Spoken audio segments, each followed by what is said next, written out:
Hello, everyone. Good morning. I don't know why my chat box isn't on the right. Does anyone know why that might be? Or I don't know if I could even see your chats. That's really, really weird.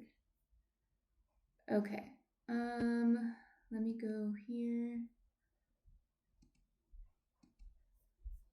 Let me actually test something really quick. I don't think any of you guys are here anyway, because I don't know why my chat box isn't on here.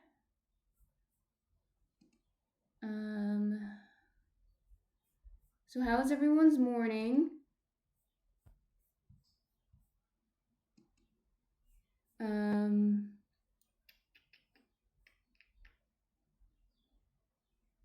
I'm very grateful for all of you.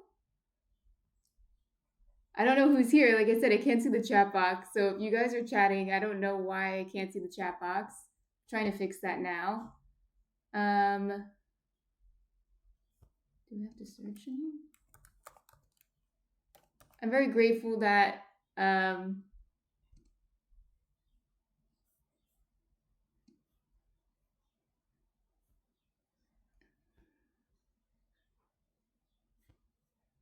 you guys are following me and watching me, because now I am officially an affiliate, which means I have cool things like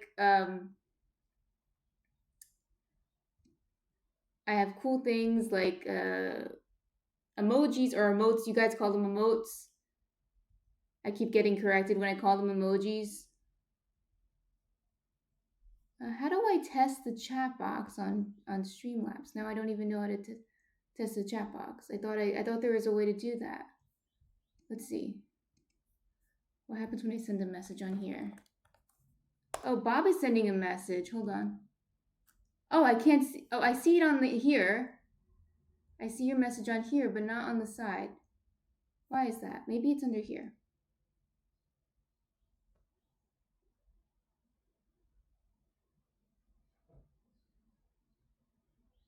Thank you, Bob, for commenting. I see it on my screen, but not on the side. Which might be how it has to be, but that's going to be annoying for me and annoying for you because I might miss your chats. Let me see. Tools.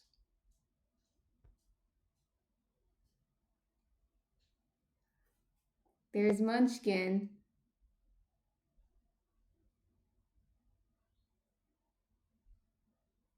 I don't know why it's not here, and I don't even see a like option for the chat box to be here. Why is that?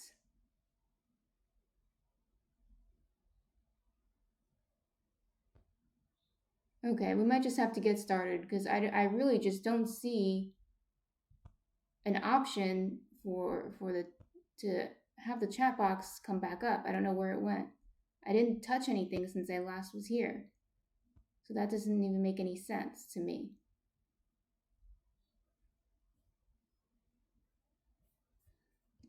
It was right on here on the right. I don't know where to go. Where'd my chat box go?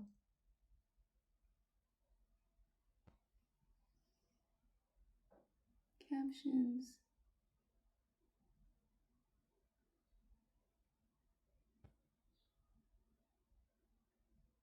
Okay. We're gonna have to get started, and then maybe during my break I can research it really quickly. If I miss your chat, I'm sorry. I really just I don't know where it is. I have no. I didn't touch OBS since I last streamed, so I don't know where it would just randomly go. It's really weird. But it does work on the screen, so at least that's something. Okay, so we're going to be making bagels today. We've already made bagels before on stream, but today we are going to do 3 different flavors. I wanted to do a poll, but I don't even know who's here. This is really annoying to me, but I could still try it. Maybe I could just keep the this other screen open that has my chat. Maybe that will help me. It's really annoying. Okay. But I'll wait a few minutes for more people to show up. I'm assuming that more people will show up in a few minutes. And I want to do a poll for the seeded bagels, for what seeds we should put on the seeded bagels. That I thought that would be fun to try because I haven't tried that yet. And I believe that's a new, I guess, option I have now that I'm an affiliate. So, like I said before, I was a little distracted. Thank you for helping me become an affiliate. You guys are interested in what I'm doing, and I'm very grateful for that. And, I have a lot of the same people come every week, a lot of newcomers every week, and, I'm very grateful in general for that. So now what I want to do is I have three levains here that I separated just to make it easier for me. I do this, you see me do this every week.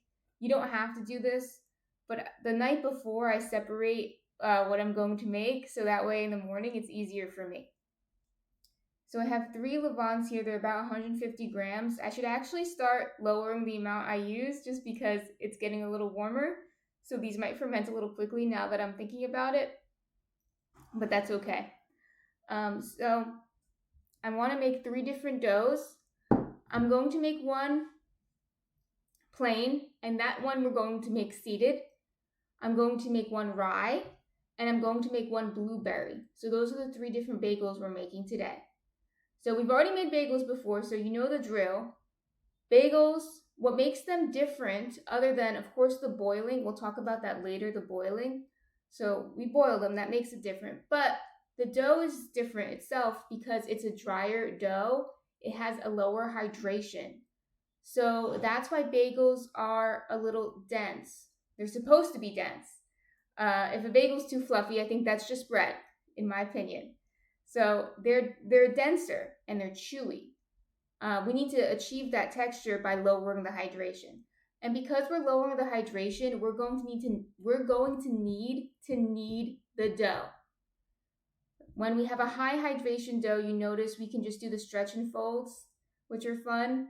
They're easier.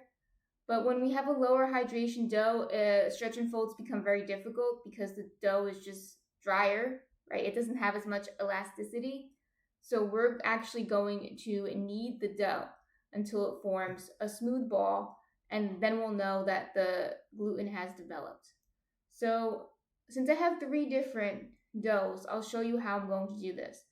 When you're working on your own doing this, most likely you're going to make 1 batch of bagels at a time. 3 is a little excessive, but I just want to show you. And I mean, you can also, if you want to make 3 at a time, you can, because you can give them to your neighbors, or you can freeze them, which we often do. We often freeze the bread that we make. If I make a lot at a time, goes right in the freezer. So that way they'll last us for a few weeks. Okay, so here's the levain. You can see it's all bubbly. You might not be able to see it, but it is bubbly. You have to trust me. Sorry.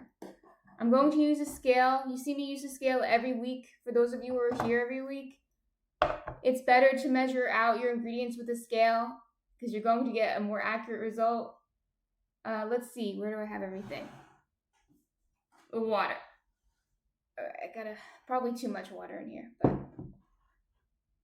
that's okay. So first, I'm going to add the liquid ingredients to my levain, or really just water. Water is the only liquid ingredient. So I'm going to add 300 grams of water. Notice usually add 350 for a regular dough. So 300 is quite less. I think it's 60% hydration. It might even be less than 60% hydration. So 300.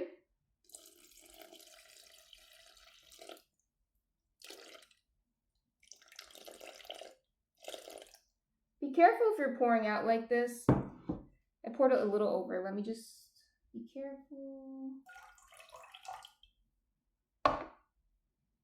All right, that's fine. And don't forget your salt. I always add my salt at this stage right after I add the water, so I don't forget to add it. Salt is one of the most, it's the easiest things to forget because you can't see it once you add it in, right? So you're like, wait, did I add in salt? I thought I added in salt, but I don't remember. I can't tell, right? So make sure you have a routine where you add it in. And I'm going to add 6 to 7 grams of salt. And it's okay to add your salt to the sourdough starter. It's okay. Your sourdough starter won't die from 7 grams of salt. So now I'm going to mix it.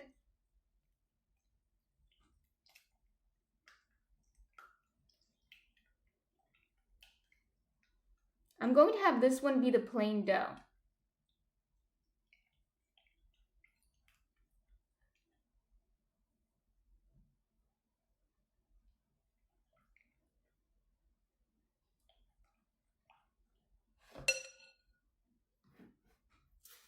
So there we go. I always add a little bit whole wheat to everything I make. Almost. There's a very few exceptions that I just use all bread flour. I feel like I prefer the taste of just adding a little bit whole wheat, and it's also healthier, right? We all know that.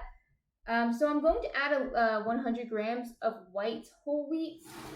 White whole wheat is just a whole wheat flour. It's like a strain of flour or of wheat that is lighter in color, but it's still whole wheat. It's called white whole wheat, but it's not white flour.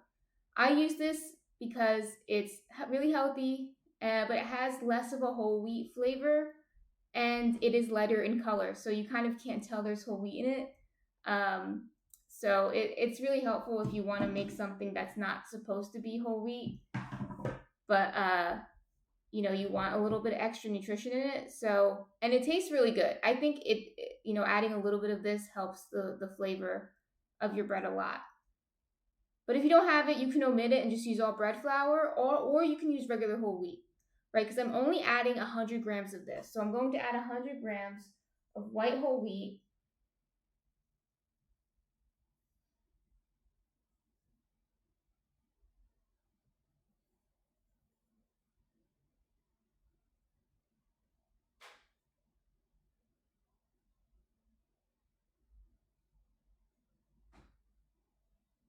And then 400 grams of bread flour. So you can still see it's mostly bread flour. Bread flour is important because it helps build the gluten structure. So bread flour has a high protein content that helps form gluten. And we always talk about this, but I'm never going to stop talking about this. Gluten is not a bad thing. Gluten, unless you have a severe or even just mild allergy to it. Some people do have allergies to gluten, I understand. But for normal people, for everyone who doesn't have an allergy to gluten, the average person, gluten is not bad for you. It's a protein found in bread, and it's not just a byproduct of bread. It's not just a kind of something that happens to be in bread. It's what makes bread bread. It gives bread that structure that we all like. So that's why it's important, especially a dough like a bagel, which is like very chewy and kind of dense a little. You need the gluten structure to get that chewiness. So yes, we need bread flour.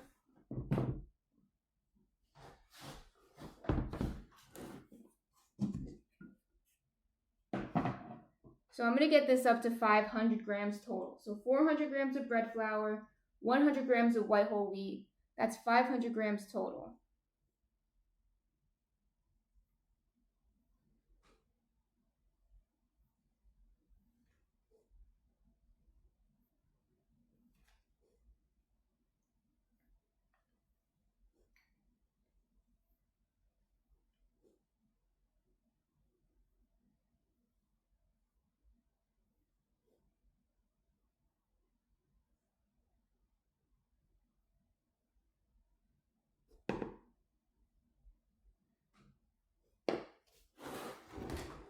So now what I'm going to do is I'm just going to mix this up very well.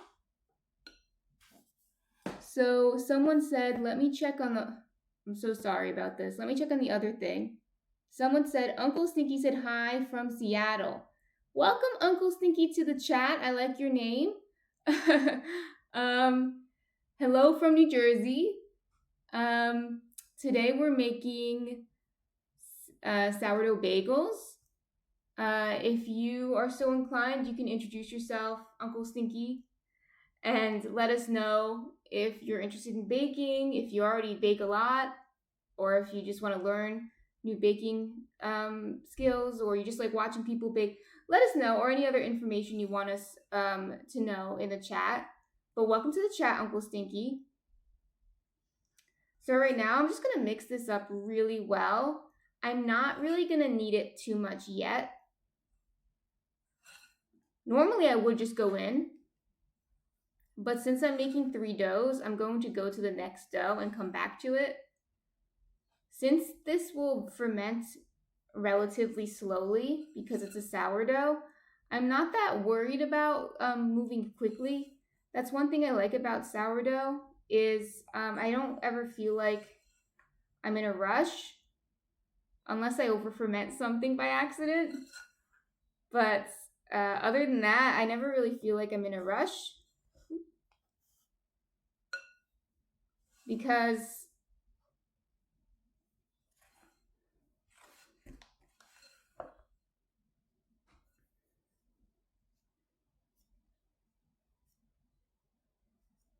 it ferments so slowly.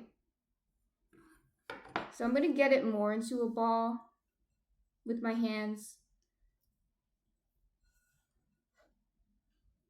But like I said, I'm not going to go full in and knead yet all the way. I'm going to pre-knead it.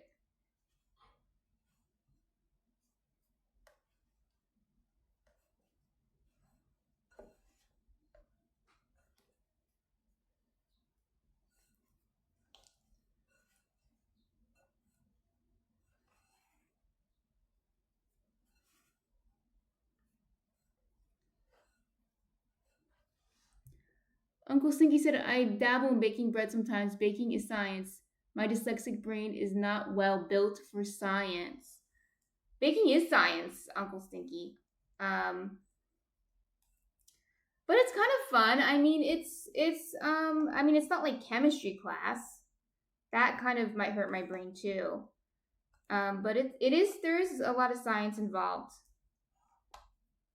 And also baker's math, which we talk about all the time on here, is definitely not made by a mathematician because it doesn't really make sense. But I mean, it does make sense. Like I understand it, but in terms of what you learn in math class about proportions and stuff, it's a little odd. Because everything is measured by the proportion of flour in your dough. So for example, I believe this is a 60% hydration dough because I use 300 grams of water to 500 grams of flour. I think that is 60%, but I don't think that's how we'd measure it out, like the proportion out and call it 60%. Yeah, it's a little weird. Bob said, Albert Dostine. Yeah, Albert Dostine. That's who invented baker's math.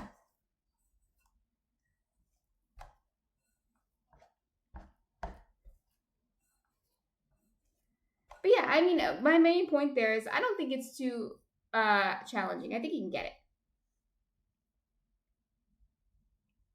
This is a lady that taught my mom to cook used. Let me see something.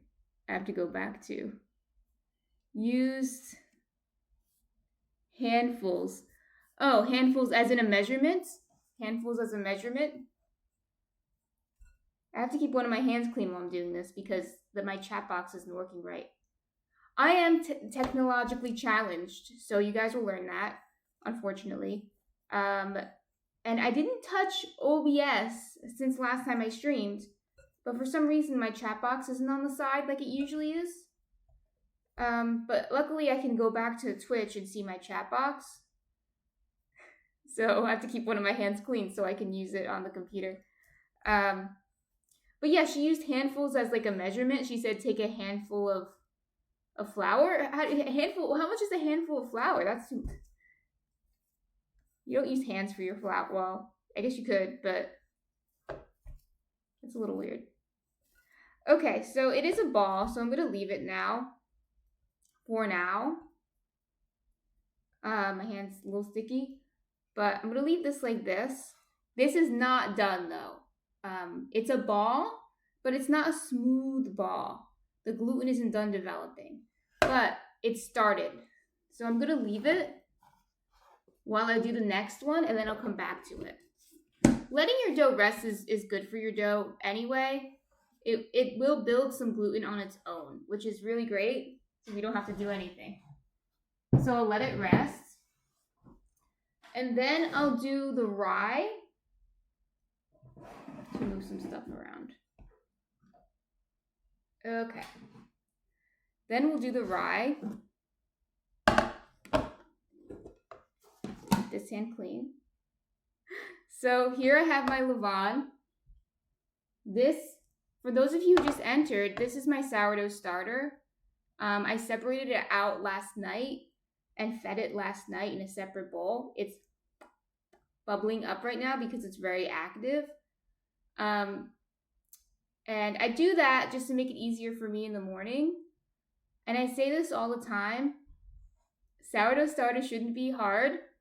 Should be easy. Well, it's a little time consuming, but it should be easy. I keep a stiff starter, and all that means is that the ratio from flour to water, it's like a 2-to-1 ratio flour to water. So it's drier because there's more flour than water. And because of that, it stays active longer. So essentially, and I don't discard anything. So if you don't want to start a sourdough starter because you were worried about, oh, it's too much work, or I have to discard, or I have to feed it at a certain time. No, it's not that hard. Okay, so I'm going to put 300 grams of water in here.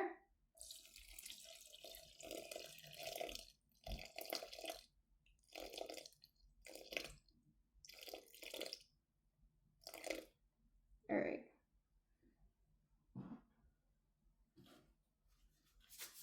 Just tap water, by the way, too.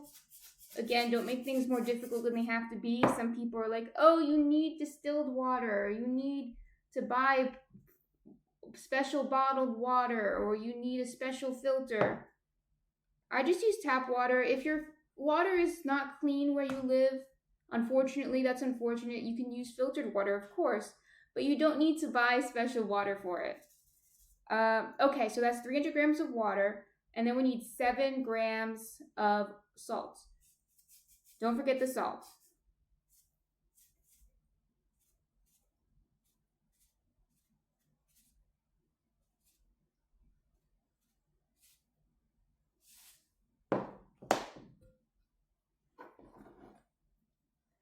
And I'm just going to mix it.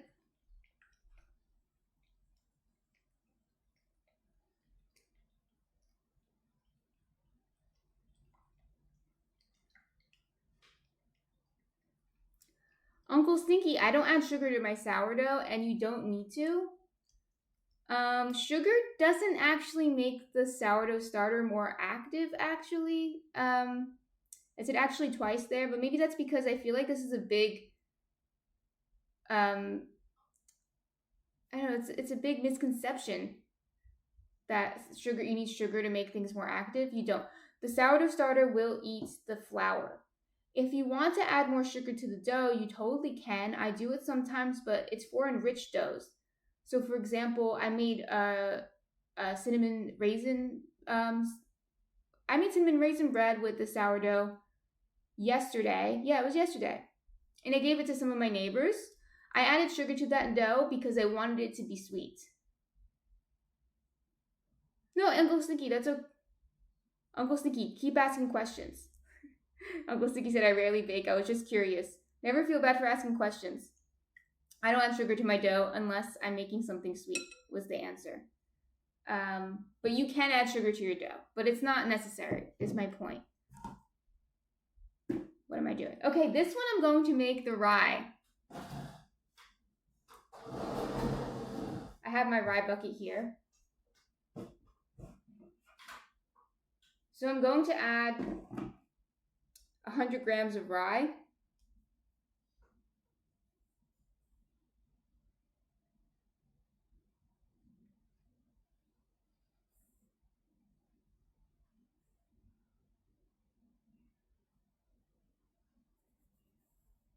I'm not adding too much rye because I really want the bagel to be able to build a good amount of gluten. And the rye will definitely inhibit that, unfortunately. But I love rye. So that's enough rye. And then 400 grams of bread flour. Uncle Sneaky said I wasn't sure if there was enough natural sugar to let the yeast get all yeasty. Yeah, the flour will do it. So you don't need extra sugar. But it's a good question. I see a lot of recipes that tell you to add sugar. You don't need to. You can, but you don't need to. Oops. So 400 grams of bread flour. So get it up to 500 grams of total flour.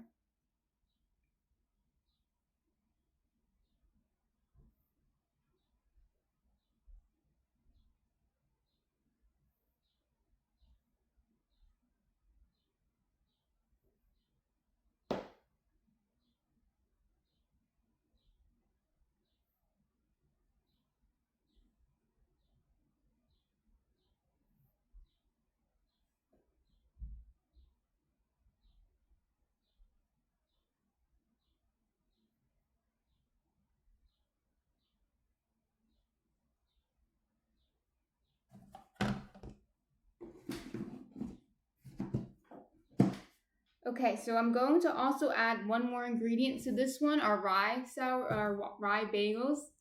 I'm going to add caraway seeds. Ooh.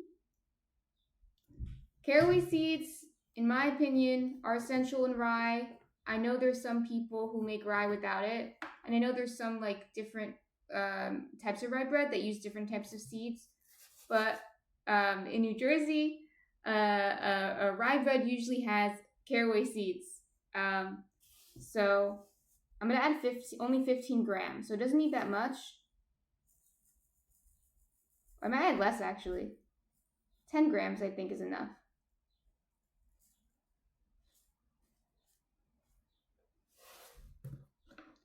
They're pretty flavorful if you get them from a good source. They're not, stale. If they're not stale, they're flavorful, so you don't need that much. It was 12 grams.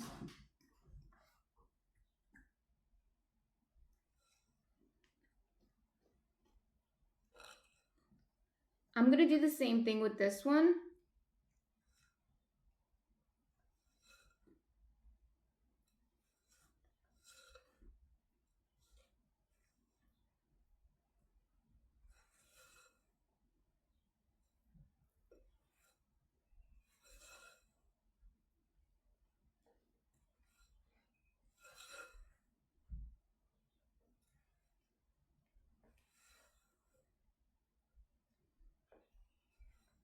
So this one I've made before. I've made the plain one with you a few weeks ago, and I've made the rye one independently.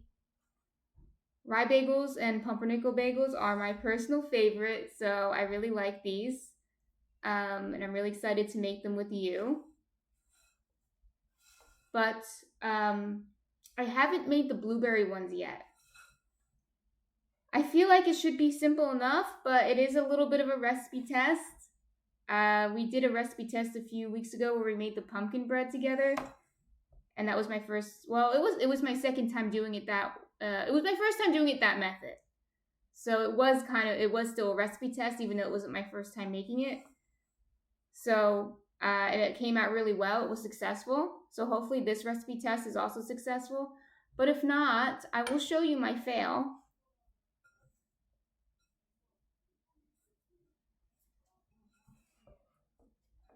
Which is something to learn from as well.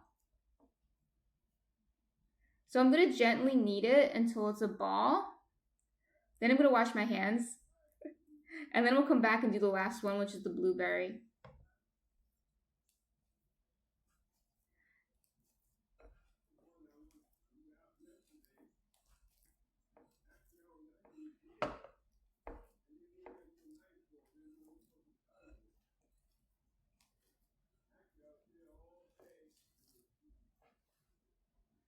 Pobo Mojo Jojo said, "Yo, what's up?" Hello, Pobo Mojo Jojo. I like your screen name. We are making bagels. So right now I'm kneading, or gently kneading, the rye. And then I'll wash my hands. Oh yeah, because I need to keep this hand clean. It's already not. How are you doing? I know tomorrow's Easter. Is anyone doing anything for Easter or no? I'm not really doing much for Easter except making bagels. Yesterday I did make some raisin bread for my neighbors. But yeah, I know if you guys are here often, you might hear me say this. I don't celebrate the holidays that much. I'm not like a holiday person. So you'll probably hear me say I'm not doing much for a lot of holidays. But I know other people are, so that's why I made the raisin bread for my neighbors. I thought they would appreciate that for Easter.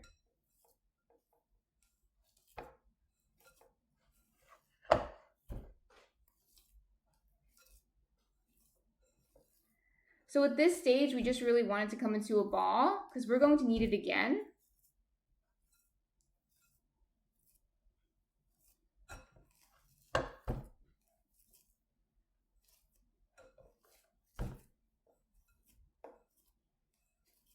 So I'm almost done with this stage. And then I'm going to go wash my hands because now this hand is just dough. And then I'll start with the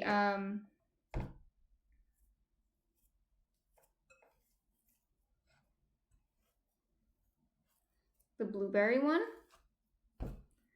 And then I'm going to go back and knead all of them again.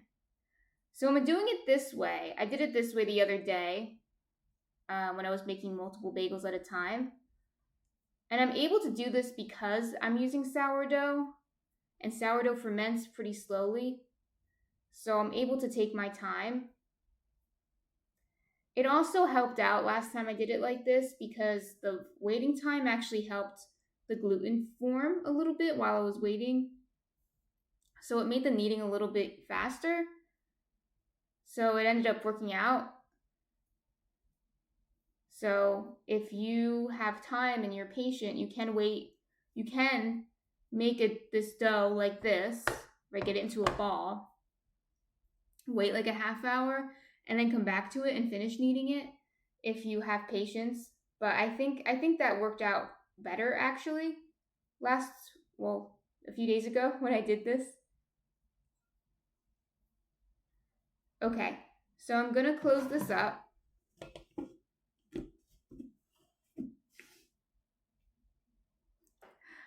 Uncle Sticky said, "I baked some bread a few weeks ago. My first loaf was a brick. My murder of crows loved it." Oh, I'm glad that your murder of crows loved it. I love crows as well. My second attempt was successful, Uncle Stinky said.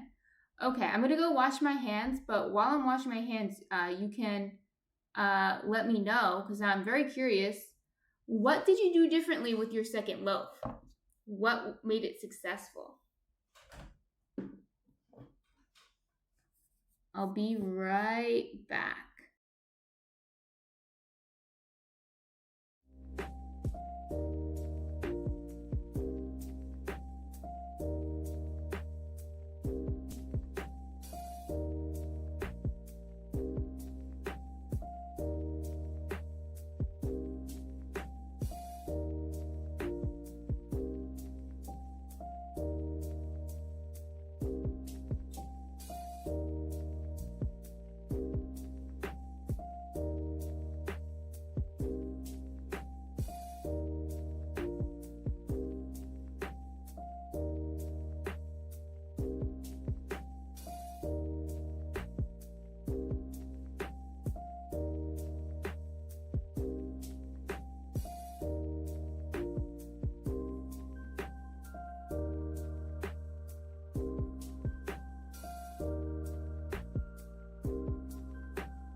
So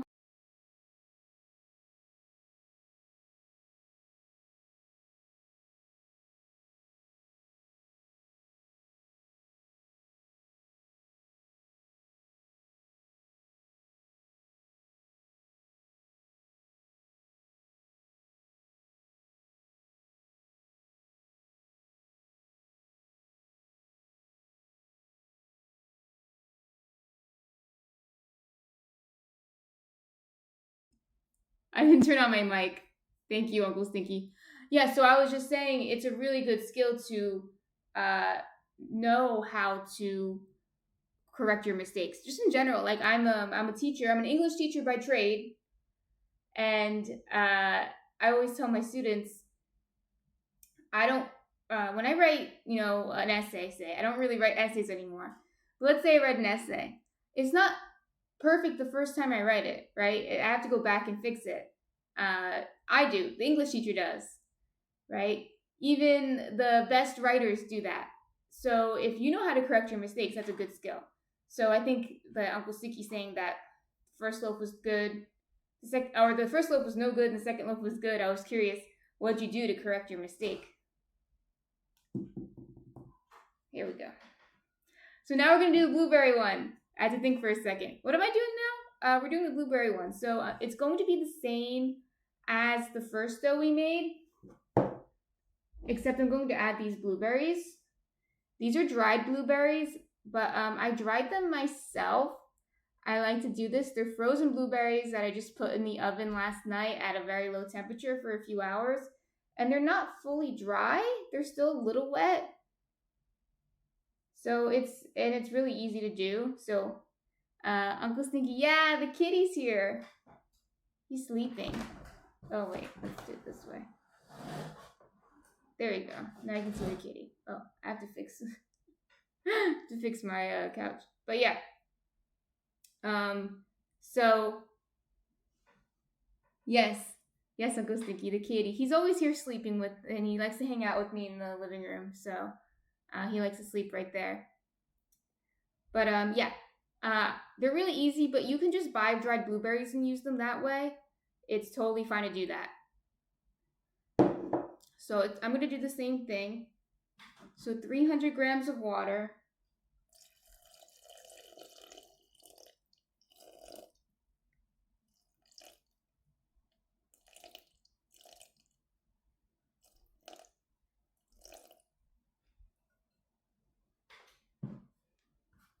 Seven grams of salt.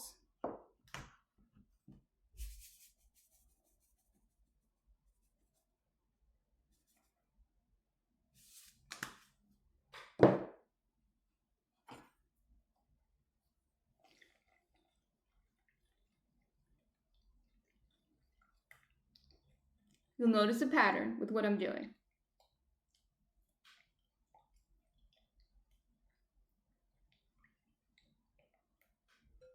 Okay, so I'm going to move this.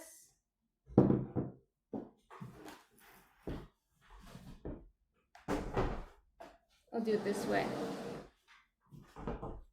So now we're going to have 100 grams of white whole wheat, which, like I said before, is just a type of whole wheat that's lighter in color. So I like to use it when I don't really want something to be whole wheat, but I still want some whole wheat in it. So I'm just going to use 100 grams.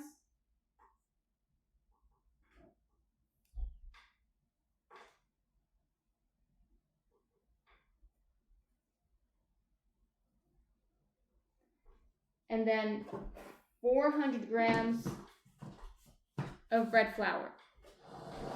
So it's still mostly bread flour. So in total, it'll be 500 grams of the dry ingredients.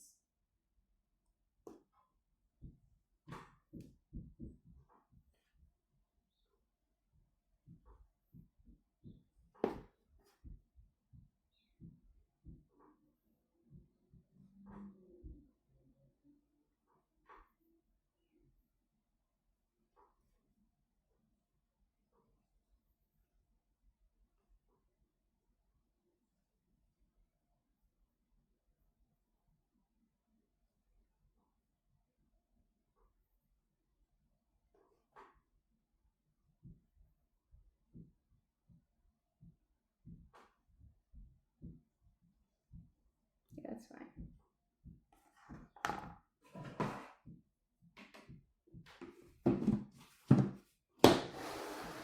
So now I'm going to add the blueberries in just with everything. There should be about 70 grams of blueberries in here. So let's see. Let's measure it out again.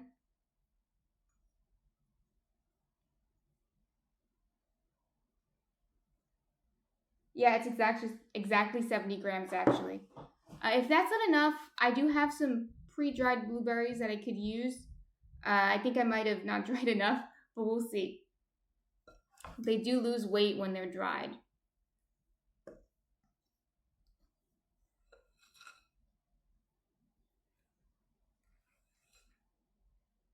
So I'm just going to mix it like I did before. And then I can assess the blueberryness of the dough.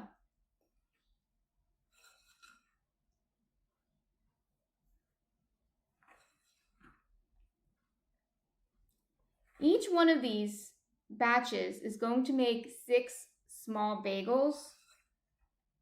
You could use the same batch to make like 4 big bagels or 3 really big bagels.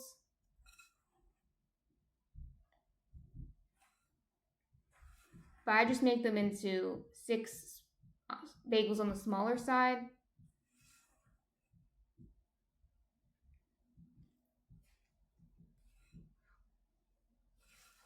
I actually think that might be enough blueberries.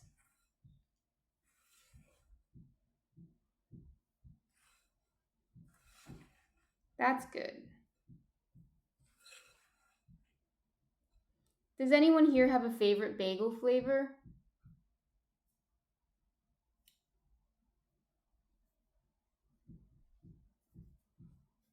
I said before that mine was rye and pumpernickel, which pumpernickel and rye are almost the same thing. Pumpernickel just has more of the wholemeal rye flour in it, which is the rye flour that contains the whole, basically the endosperm and the whole grain, basically. But in a lot of places and a lot of store-bought pumpernickel bread, they add color to it. They add caramel color to it to make it that brown color, which ends up meaning that the rye and the pumpernickel are almost the same, just the one has coloring in it. But yeah, those are my favorite. I really love rye and pumpernickel. If I go to a bagel shop, I'm definitely getting pumpernickel, no doubt.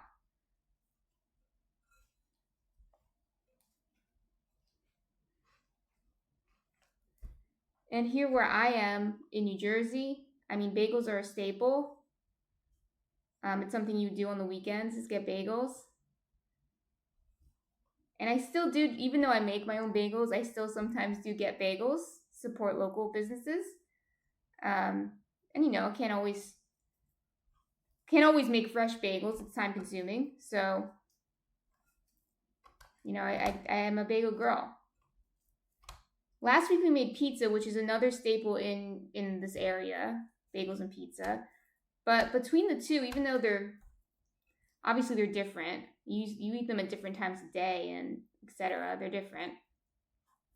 But between those two, I'm definitely more of a bagel girl. Like, I'd eat bagels every day. I wouldn't eat pizza every day.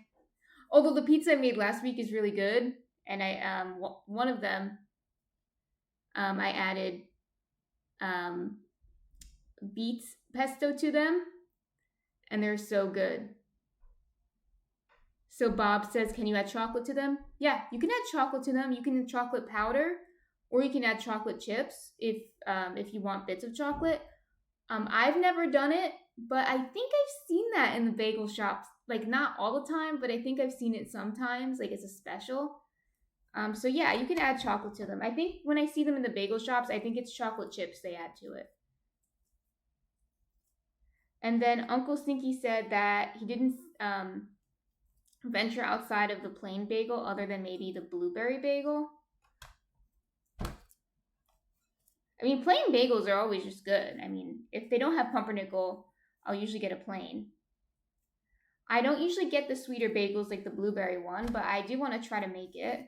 I like them, like I'll eat it if that's all you have, but that's not usually what I go for because I usually want to put savory toppings on it. But you can still put cream cheese on a blueberry bagel. It's actually really good, cream cheese on a blueberry bagel.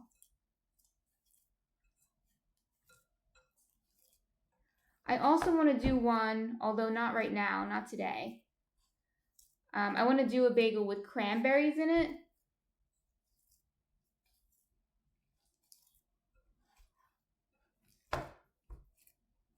I love cranberries.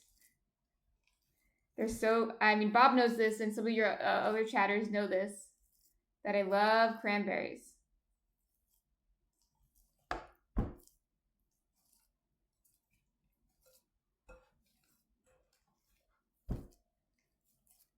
And I eat them unsweetened, so they're pretty sour when I eat them, but I really, really love it. I'm not a big fan of cranberry sauce because I think it's too sweet and it's like Jell-O, and I don't like Jell-O. But cranberries I like. So yeah, I think we have enough blueberries in here. It's turning a little blue, which is good.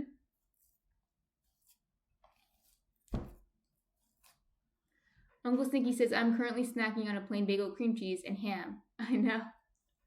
That sounds good. I want to show you today later. I don't think these bagels are going to take that long. I'm going to knead them, do the second kneading in a few minutes. Actually, probably a few seconds. And that might take like 30 minutes. And it's only like not even 9 yet. So after I'm done with that, I want to show you how to make lox. Fingers crossed this works out. I do have lox or smoked salmon. Sorry, so let me, I don't know if that word is Yiddish, but lox are smoked salmon. Uncle Stinky asked, I'll get back to lox in 2 seconds, but Uncle Stinky asked, does this need to rise? And yes, it does need to rise, Uncle Stinky. 100% needs to rise. So after I'm done kneading it, I'm actually going to let it rise for a few hours. Probably 4 hours, maybe a little more. It's a little warm out today, so it might not take 4 hours. But because it's sourdough, it's going to rise very slowly, or at least slower than it would with like a yeast packet. But it's all downtime, right? I don't need to watch it or baby it, really. I just have to make sure it doesn't over ferment. So I have to make sure it doesn't rise too much, but other than that, I don't have to baby it. Just let it do its thing. So I'm gonna stop it here for now, but I'll come back to this one. See, it's a ball, but it's not done. Unfortunately, it's not done, but I'm gonna let it sit for a second and then I'll come back to it. But yes, so these are going to rise, and I'm actually gonna come back. Uncle Stinky says, hold on, back to the locks. I'm gonna come back to this tomorrow. Oh, sorry, let me say it again. I'm gonna come back to this same 4 hours, and if it's all the way done, risen, I'm going to put it in the fridge for tomorrow. And I'm actually going to come back on stream tomorrow. I actually forgot it was Easter when I planned this, but that's fine. If you guys are celebrating Easter, of course you don't have to watch. But maybe you guys are cooking for Easter and you want someone to watch while you're cooking. That might be something that I'm here for. And if you miss it because it's Easter, it'll always be on Twitch for, I believe it's on Twitch for 2 weeks now. And then when it's off of Twitch, I put it on YouTube. So you can always come back and watch it later if you miss it. But tomorrow I'm going to boil the bagels and bake the bagels. So I'm going to do that tomorrow. But let me wash my hands really quick because I have blueberry on it now. And I'll come back. When I come back, I'm going to knead the plain dough that I'm going to make into the seeded bagels. And I'm going to talk about the lox. So give me a second. We don't need this anymore. And I will be right back.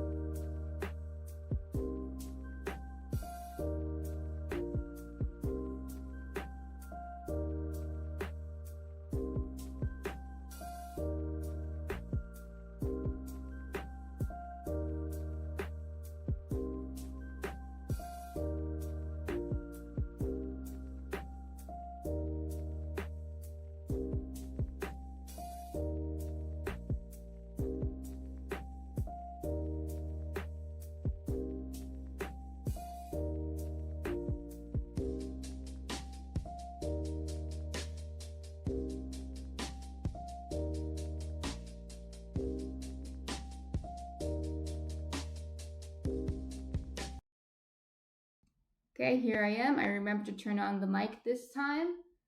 So I'm going to knead the plain dough first because that's the first one I made.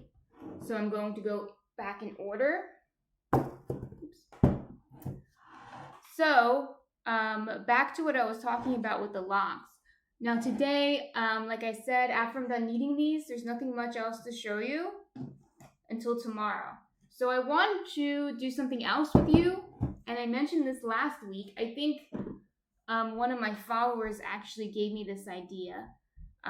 He mentioned it, and I just thought, oh, I should do that with you.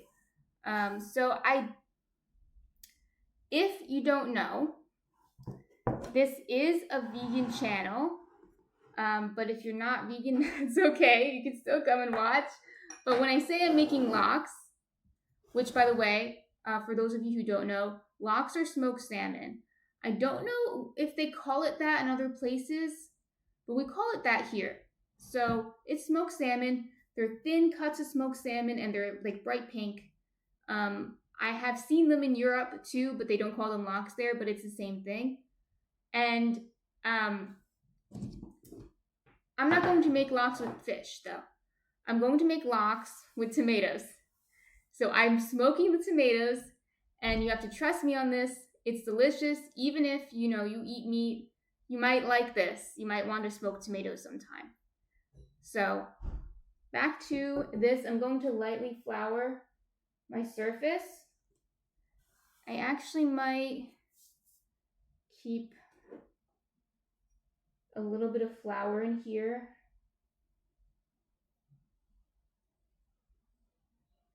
So I'm going to use this as my bench flour. It's okay if it gets dirty because I'm not going to put it back in to the bin.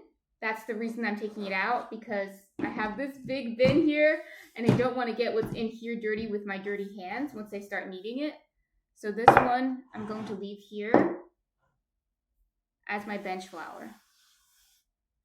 Sometimes you might see me just kind of like reaching in for more flour, but usually that's when I just have a little bit of flour left in the bag and I'm going to use it up anyway. So I know, oh, this flour is going to be gone anyway.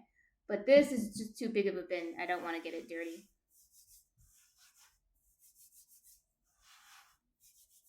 Okay.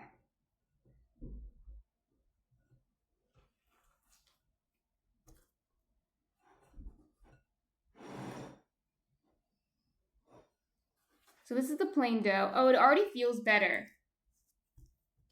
That's crazy. So letting it rest is really great. It actually isn't even that sticky.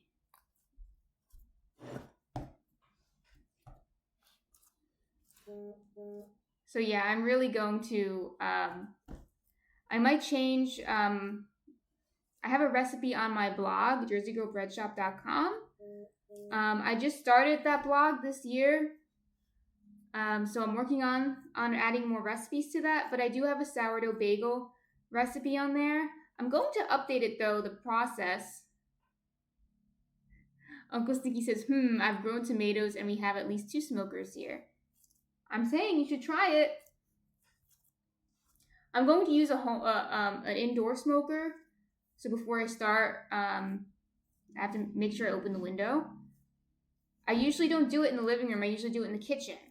So that's the only thing, is hopefully the electric burner is fine, but it should be fine. Should be fine is the key word. But yeah, I'm going to update my bagel recipe to say to let it rest, because I just think it really helps. It's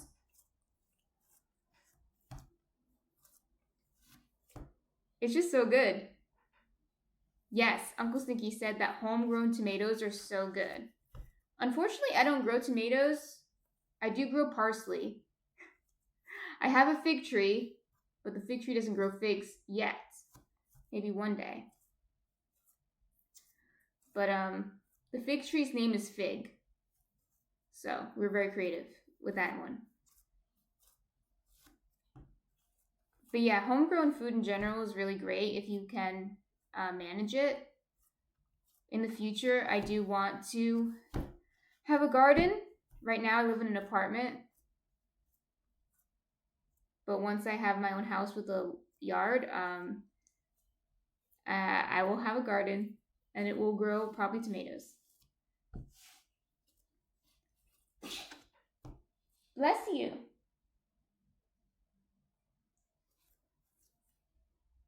Choo.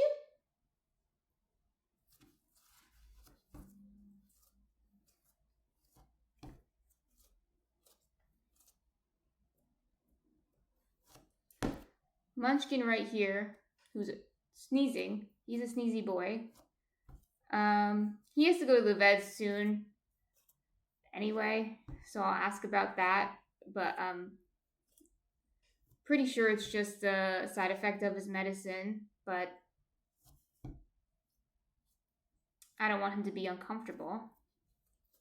But he's a sneezy boy.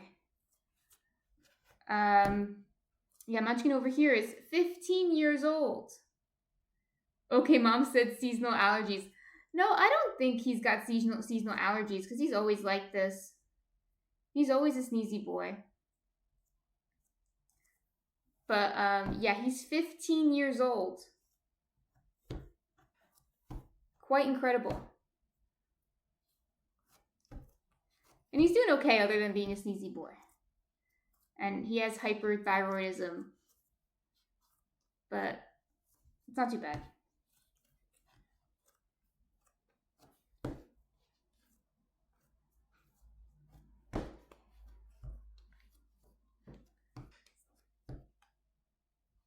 Okay, Mom asked, what kind of bagels are you making today?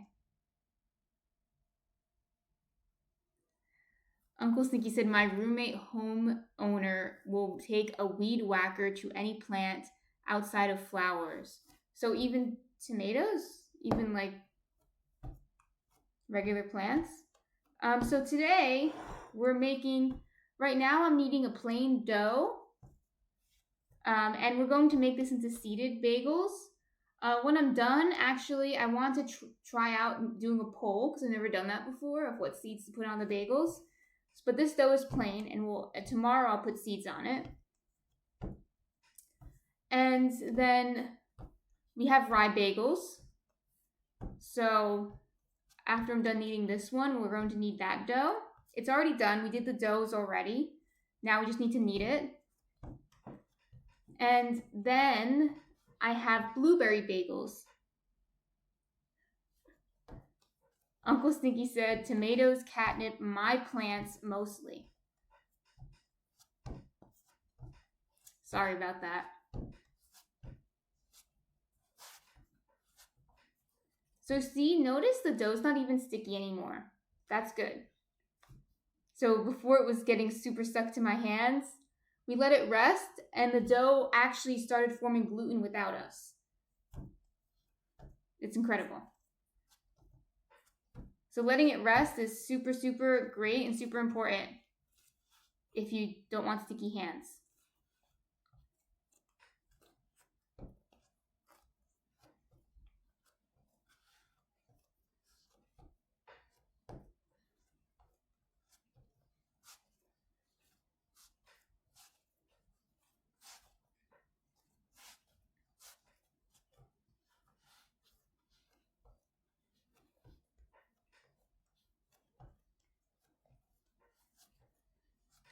Bagels are honestly one of my favorites. They're a little bit more work to make than a whole loaf of bread, and they also don't last as long. They kind of stale up a little faster than if you had a whole loaf of bread because they're smaller pieces. In general, the rule is if you make a smaller loaf, it'll stale up faster than a bigger loaf. It has to do with the ratio of the crust to the interior. So, for example, baguettes tend to stale up faster than the like a whole loaf. And Jason Garrido says, "Hola, hola, Jason Garrido. Are you first time chatter? You've been here before." The first time chatter. Okay, welcome to the chat. If you feel so inclined, introduce yourself in the chat. Let us know what you like about baking. If you already bake a lot, what do you bake? Or if you want to learn something about baking. Also, let us know what's your favorite bagel flavor. I can even do a poll on that too. My favorite bagel flavor is rye. Let me see if I can do the poll now, actually. Then I'm thinking about it. Okay, so I'm going to try to do a poll. Create new poll. So I'm going to ask you guys, what seeds should we put on the seeded bagels?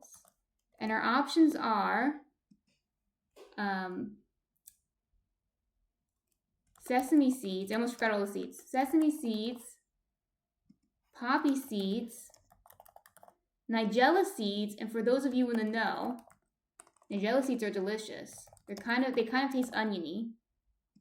And or a mix of everything. I don't know if there's enough people here to answer this, but I'm going to put it up for 10 minutes and I'm going to see what happens. So this is my first time doing a poll. So even if there's not enough of you to answer and it's like kind of like the results don't mean anything because there's not enough of you, it's still good to test out this poll. So let's see.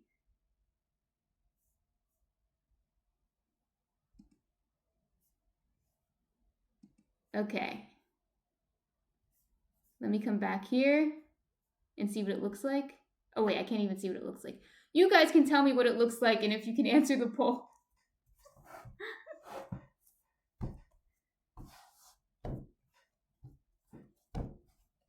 So I started it. Voted. Okay, so it's working. That's good. I already told some of you already, but I am technologically challenged a little bit. So, like I said, I don't know where my chat box went on my OBS. this morning I came in and I think only Bob was here, so he's the only one who saw me being like, "Wait, where's my chat box?" So that's why I keep going back to my Twitch page to see the chat box. At least I can still see it. So I figured out, like, oh, I know a place where I could see it at least. But with the voting, I saw the poll function. I was like, oh, I want to use that. I want to use the poll function. We can also do a poll maybe later. What's your favorite type of bagel? Or what's your favorite topping for a bagel or something? That might be fun.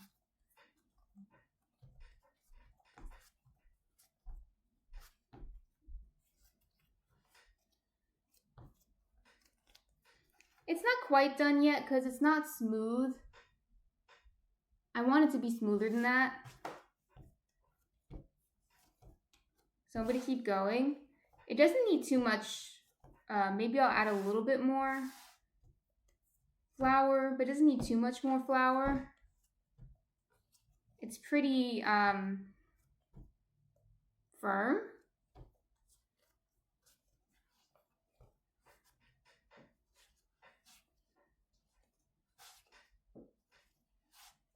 Not sticky.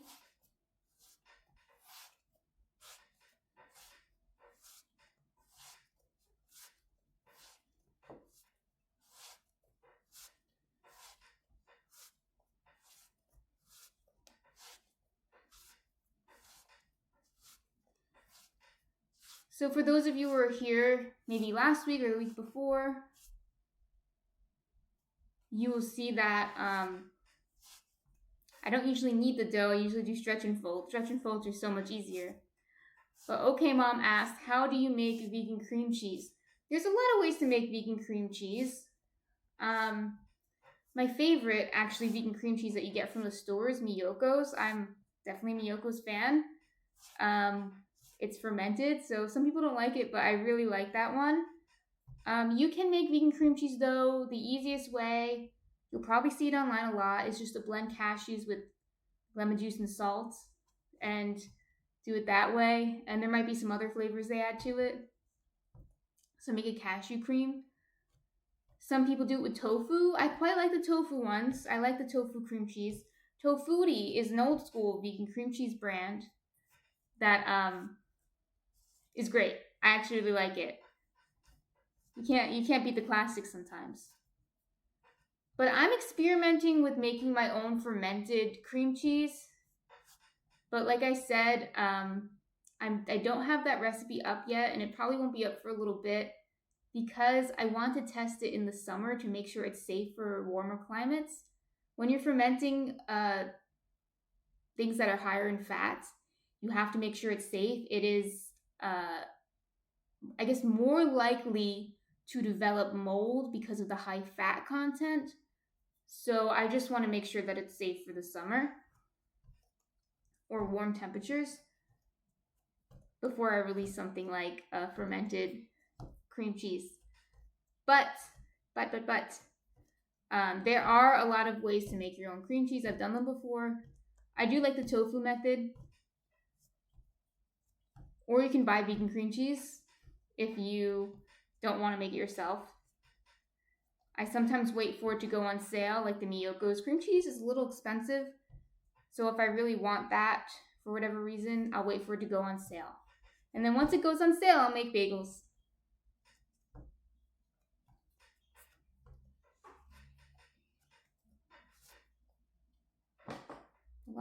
It's squeaky for some reason.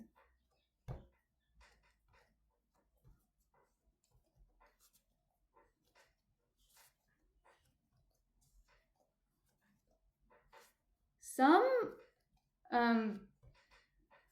bagel shops around here now do offer tofu cream cheese. It's probably just tofutti.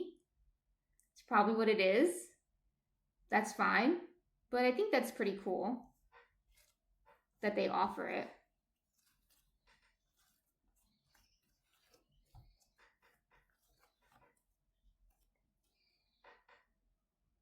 Uncle Sneaky said, I make an amazing teriyaki grilled tofu dish. That does sound really good. Tofu is delicious. I like to sneak tofu in things all the time, like cream cheese. Um, I actually like. I know people say that tofu doesn't have a flavor. In my opinion, it does have a flavor, but it has a mild flavor. And I don't know how to describe it, but it tastes like tofu. Like tofu tastes like tofu. And I actually quite like it. So I can eat tofu relatively plain, but I also sneak it in everything. You can even sneak silken tofu into desserts, and I recommend it. Okay. I'll go for a few more minutes. I see it's still breaking a little bit. But what I'm going to do, this is what I did not last week, but a few days ago. I basically got it to this point where it was very tight and pretty much smooth, although it could be smoother, but it's pretty much smooth. I got it to this point, and I let it rest again while I was doing all the other doughs.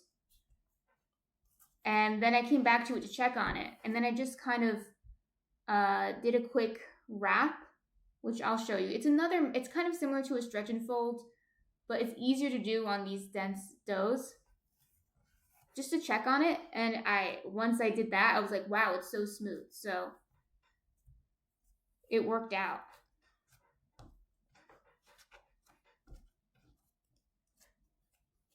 Yeah, so I'll stop it here. It's pretty tight. You see, like, it's a ball. There are some breakages on the top, which was, like I said, I was worried about last time. But you can hardly see it. They're very small. It's pretty smooth. So I'm going to let it rest again. And then I'll come back to check on it.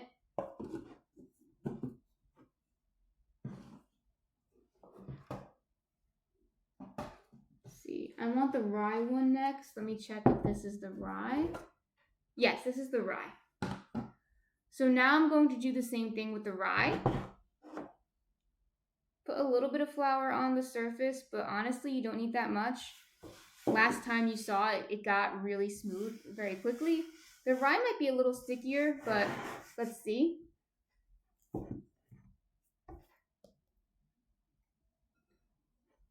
Rye flour doesn't form gluten quite well. That's why rye dough tends to be a little denser and not as fluffy. But honestly, that is okay for bagels. I think actually rye shines in the bagel form because bagels aren't really supposed to be these fluffy things. They are a little dense. So rye dough ends up feeling a little bit like, this is only 20% rye, but the more rye you add, the more the dough feels kind of like Play-Doh. You can kind of see it here. It has a different feeling to it when you add a lot of rye. If any of you have worked with 100% rye dough, you would know that the dough is not even the same. You can't even really knead the dough. It's like sticky. It's wet and sticky. So rye is quite different, but it's delicious. And it's healthy. It's very healthy.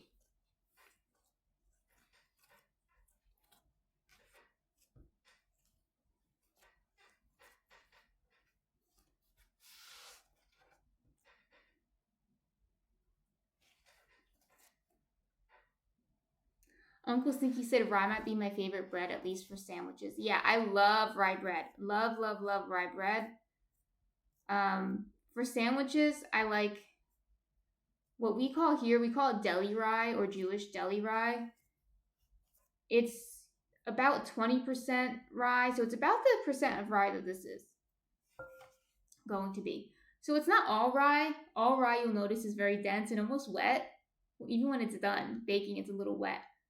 But deli rye is kind of like it usually comes in those square pieces of bread, right? Those rectangular loaves. And sometimes it's marbled with 2 different colors, right? And the texture is pretty fluffy, which is why it's good. But it still tastes like rye. So yeah, that's why 20% rye is usually good for that type of texture. which we're going for now. I actually have a recipe on my blog for rye sandwich bread. It is my favorite. It is also my favorite sandwich bread.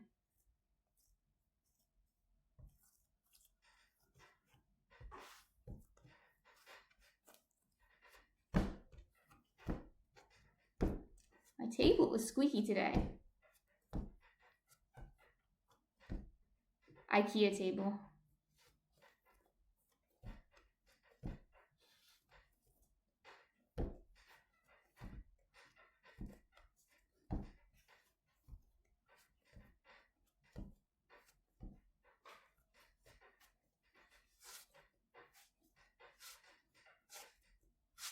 But it is a good workout, kneading dough.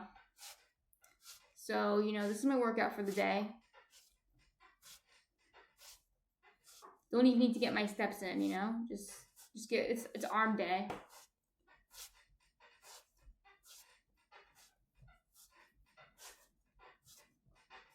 Oh yeah, soon I'll check the poll. See if anyone voted besides Uncle Stinky.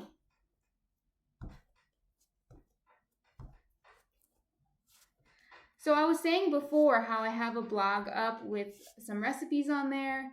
It's jerseygirlbreadshop.com, and it's linked in my Twitch on my Twitch page, so you can see it there. If you're on my Twitch page and you see all the links on the top, it'll be in there. So I also post updates on my Instagram. I also post updates about my cottage bakery on my Instagram, which soon I'll be updating everyone about that because I'm getting a lot of questions about when I'm starting to sell again, which is good. I'm glad that people are interested. And I'll tell you right now, even though you guys are probably not in New Jersey, but I'm going to start selling again in probably late May. I'll probably give myself a week off because I'll be tired. I'll probably just want summer vacay, baby. But so I'll give myself a week off. So probably the last week of May or first week of June, I'll start selling, but I'll be more specific once it gets closer. But I won't be selling at the farmer's market this week or this year. Just because right now my kitchen setup really isn't set up for that amount of bread I was making last year. My oven did not like that. My sleep schedule didn't like that. But hopefully soon we can upgrade that.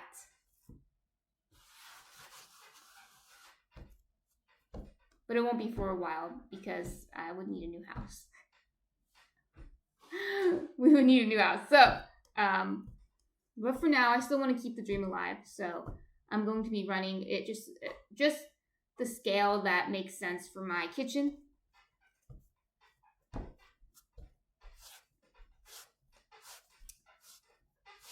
So yeah, so I'm updating people about all of that on Instagram, but I also post updates about things like this on YouTube, and I post videos on YouTube. Not only do I post the Twitch streams on YouTube, but I post shorts and other videos, tutorial videos of how to make what we're making here. I have a bagel one, for example, that I show you like how I'm making the bagels, and I have a bagel short as well. So if you guys are interested in that, you can follow me on those channels. I also, now that I have the Twitch stories, I think you can only see Twitch stories on your phone though.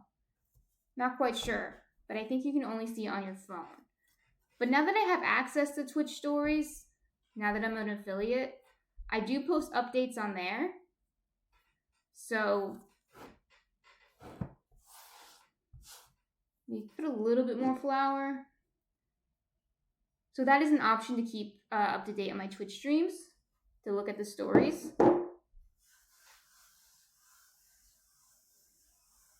Uncle Stinky said the oven in the house I currently live in is weak sauce. I really want to get an outdoor wok. You know, my oven is a champ. My oven is a champ, okay? I really overworked it last year, okay? Because I was baking like 30 loaves, probably more than 30 loaves a week plus sweets. And my oven can fit 5 loaves at a time, and that's really playing Tetris in there. Really probably shouldn't be putting 5 loaves in there at a time. But So you can imagine how many bakes I was doing. Plus, I was doing extra bakes for like recipe testing and like personal loaves and maybe loaves that I gave to my neighbors. So it was a lot for my oven. So we're not doing that again. But an outdoor walk sounds really cool for your barbecue, or is it like separate from your barbecue?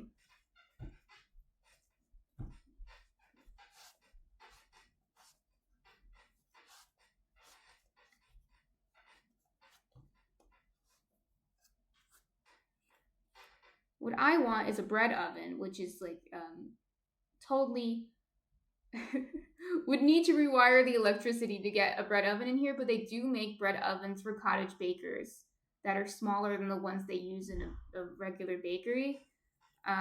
But if we had our own, like right now I'm renting, so I don't even feel comfortable asking my landlord to rewire the whole house for me. So, but once we have our own property, which hopefully we will, we could just do that. Uncle Slinky says a wok stand with a propane burner so it can get super hot. That sounds cool. Yeah. Yeah, you need everything to get super hot, okay? That's what you need. You need really, really hot cooking. For baking bread, you need your oven to be really hot. That's another thing. It's not, like I was saying before, I was baking so much, but you have to realize that it was at a pretty high temperature. Like my oven was working hard to keep a high heat, like for hours. That is not what that home oven is usually required to do. So that was a lot for it.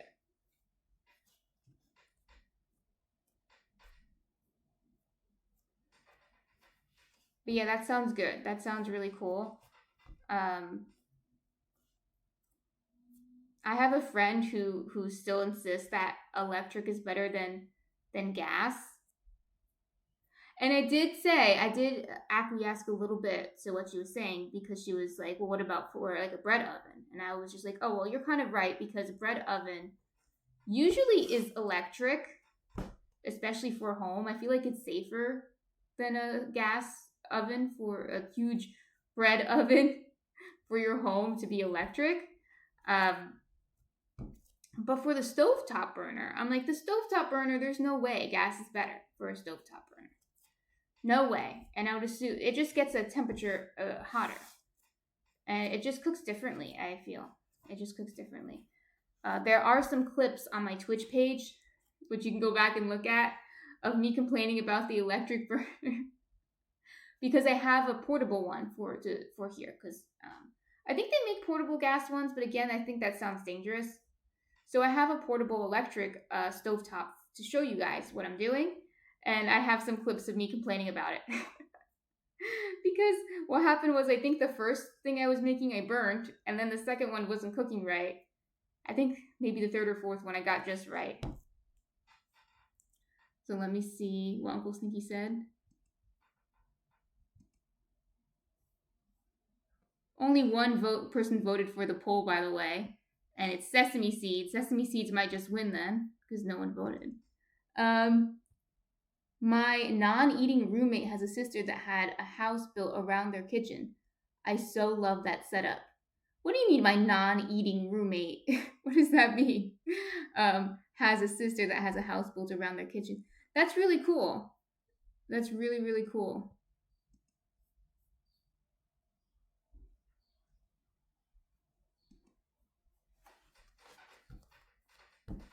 I could imagine that. Like, it reminds me of if you've ever seen, the only thing I can think of, but I think there are other places that have houses like this. But when I was in Mexico, there are a lot of houses that were built in that style where everything was very open, and there are a lot of terraces. Of course, these are like rich people houses. Like not everyone's house was like this, but there were like terraces, and everything was very open. And I remember the kitchen was this huge room in the middle of the house. That's what it's reminding me of. And it led to the outside. So the kitchen's always led to the outside because of the gas and probably other smoke and whatever else was coming from the kitchen. It was almost like the kitchen was outside, like it was partially outside, so that way the smoke didn't get into the house. So that's what it reminds me of. But I'm sure it's not quite like that. But I always thought that was pretty cool.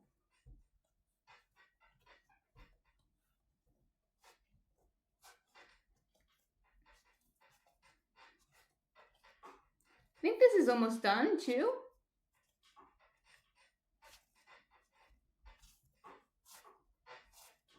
Time flies when you're chatting.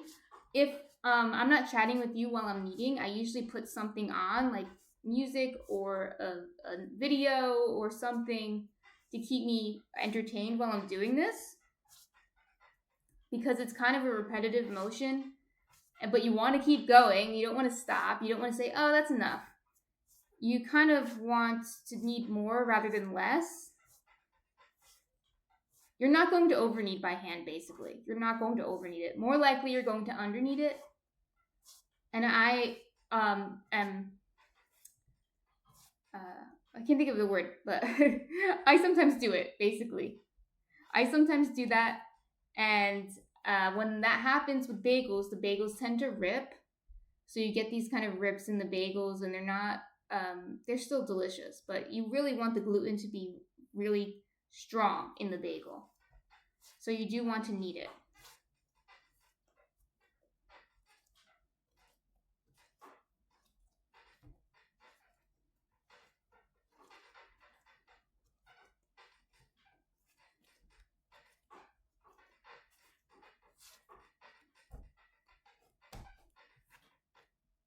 I don't know why this is squeaky today.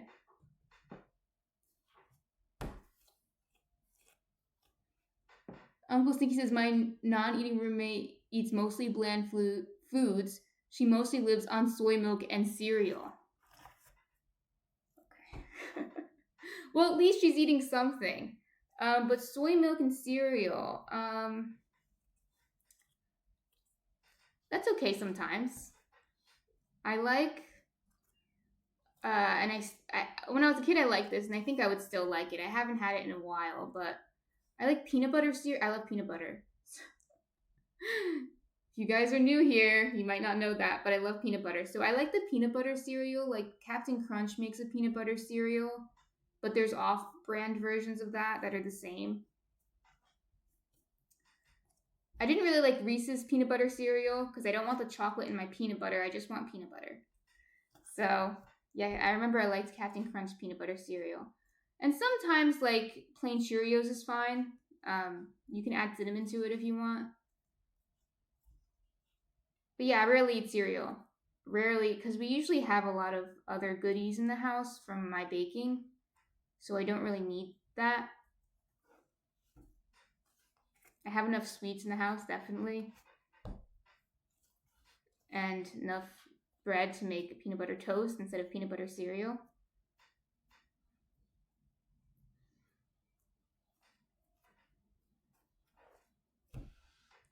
Uncle Siki says, oh, and chocolate. She loves chocolate like a fiend about it.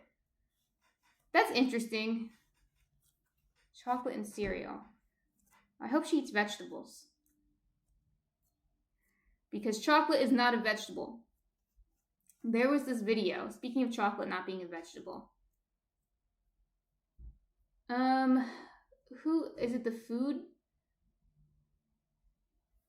Theory? Food Theory is the name of the channel. I don't want to put this person on blast, but it's a relatively big channel, so I don't think I'm really calling anyone out that's not a huge channel. Probably already has people calling him out. But he has some really dumb videos. And I only know about them because my husband showed them to me once. And the one that really grinded my gears was this video about chocolate.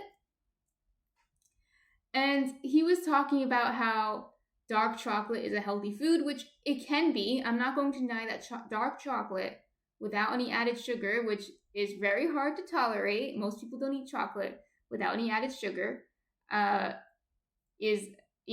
be healthy in moderation. But he was acting like dark chocolate was healthier than like fruits and vegetables. And I'm just like, that is just so dumb. It's like one of the dumbest things I've ever heard is that dark chocolate is healthier than fruits and vegetables. And he was like, oh, well, it has so much iron in it. And, fruits and vegetables, they've been sitting on the shelves for this much time. And he made the example of apples. He said apples sometimes when you get an apple, it's so many months old, like it's 3 months old or 4 months old. And I was just like, do you not know that food is stored? Do you not know that like fruit from last year's harvest is stored so that way you can enjoy it later? Like, it's stored in a way that will hopefully retain most of its nutrients. Apples are healthier than chocolate. I was just like, you're food theory, you're out of your mind. All right. So I hope your friend Uncle Sticky eats fruits and vegetables and doesn't think that chocolate is healthier than fruits and vegetables, like food theory seems to think. And Uncle Sticky said a few seconds ago that dark chocolate is hard to eat. I actually like dark chocolate, but usually the one I eat is still has sugar in it, so it's like around 70% dark chocolate. So it's 30% of it is sugar. Still a lot of sugar in it, right? Because dark chocolate, 100% dark chocolate is pretty much inedible. So in moderation, that's fine. It is high in iron, so that's good if you don't get enough iron. I probably get enough iron though because I cook in cast iron all the time. But it is high in iron. It's and it's not horrible for you, but it's a calorie dense food. And in America we don't have a problem where we need more calories, we need less. It does have some nutrients in it like iron, but again, you have to eat a lot of chocolate to get that amount of iron, and you probably shouldn't be eating that much chocolate. So yeah, overall I'm like, no, eat the apple, please. Please eat the apple. Okay, so I got it to where it's a ball. It's pretty smooth actually. I will come back to it when I'm done kneading the last dough and just check on it. And I'll do that wraparound thing that I talked about, and I'll show you how I'm going to do that. But it's pretty much done. So I'm going to cover this one up.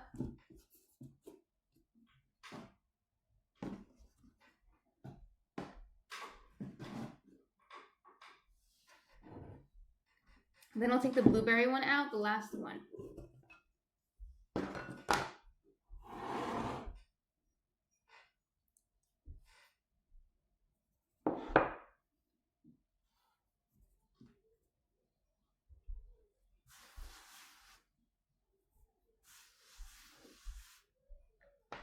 Another thing I was going to mention before when I was talking about my socials.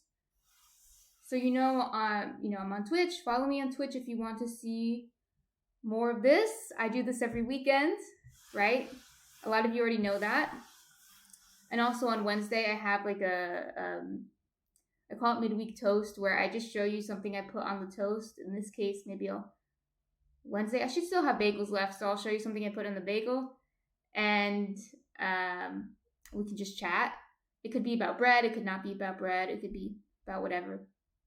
And then on the weekends, I do another bake with you. So you guys all know that. I'm on Twitch. I'm on Instagram. I'm on YouTube. I also have a relatively new Discord. It's pretty empty right now. But I started it because one of you suggested it. I don't think he's in the chat right now, but one of you did suggest it. So if you're so inclined, if you think this would be fun or interesting, you can join. And what it's for, mostly, although, Uncle Sneaky says I try to take a multivitamin to make up for the abuse I put on my body most of the time. I do take a multivitamin too. I think it's a good practice. But yeah, eating healthy is still important. But yeah, I'm on Discord, and it's for you guys to share what you have been baking. I actually have to update it. I forgot. Someone gave me a suggestion last week that I didn't change, but I have different sections in there, and you'll see if you go in, if you're interested, and if you want to share, for example, the bread that you baked. It could be something we baked together, or it could be something else you're doing. It doesn't have to be, one of my recipes at all. It could be something else you're doing, totally. And you can post a picture of what you're making and share it with everyone, or you can ask for feedback. I have a channel or 2 channels for feedback. So if you're interested in doing something like that or joining a community like that, like I said, right now it's a little empty. It's mostly just, I think, a few of my followers and me and my sister. But it's still cool. If you're interested in that, it's there for you. So I want to mention that it's on my Twitch page as well. And I only shared it with the Twitch on my Twitch page. I didn't share it on any other page because right now I just wanted to be you guys. I'll see how it goes, but I think that's how I'm going to keep it. Okay, so I'm going to knead this like I did the other ones. Again, you can see it's not very sticky. It's going to be a little bit harder to knead. It might take a little longer because of the blueberries. Add-ins usually kind of mess with the dough a little bit.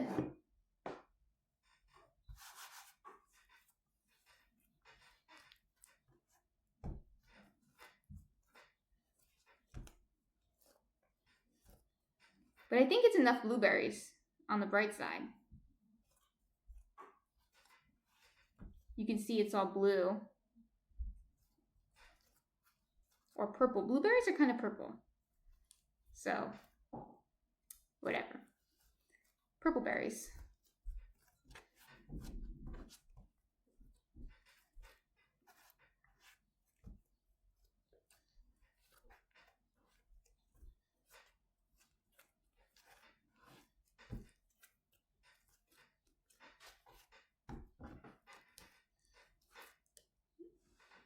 Is anyone making anything for Easter? Do you guys bake for Easter, like those hot cross buns? I see everyone making those hot cross buns.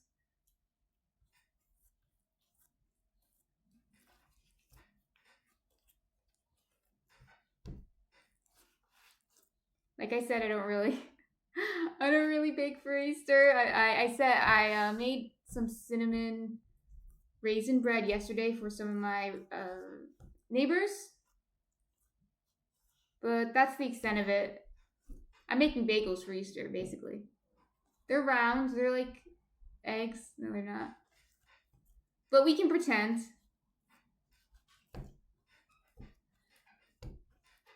You can see the blueberries kind of break through the dough a little bit. That's what I mean when I say the add-ins sometimes make it a little harder to knead.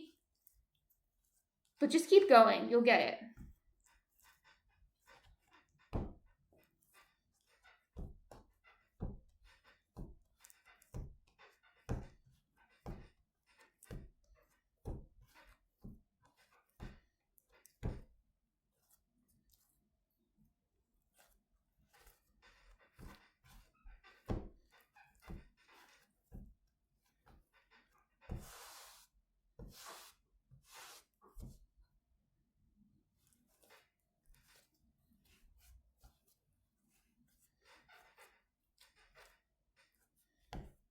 Are there any other foods that are Eastery? I don't know what people eat on Easter. Do they eat ham or something?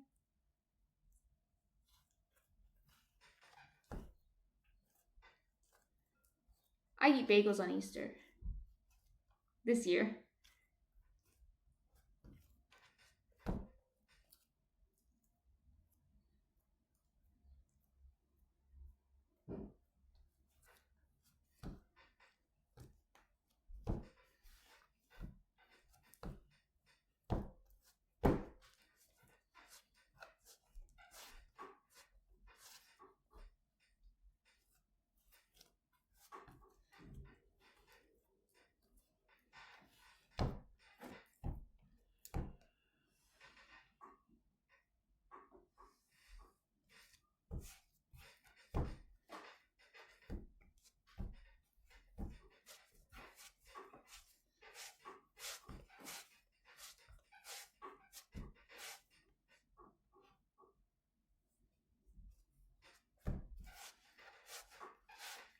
Some of the blueberries are trying to escape. Get back in there.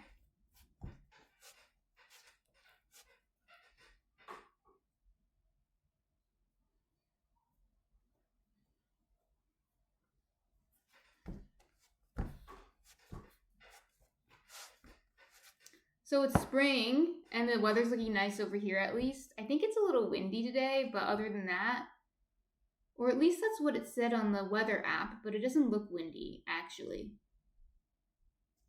Which reminds me to open the window later, but before we start smoking.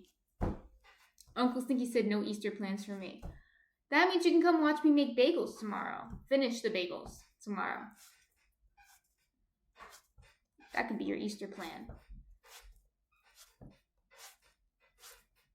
But yeah, spring is coming. Is anyone interested or excited for the produce that'll be available? I know Uncle Stinky said that she grows her own tomatoes.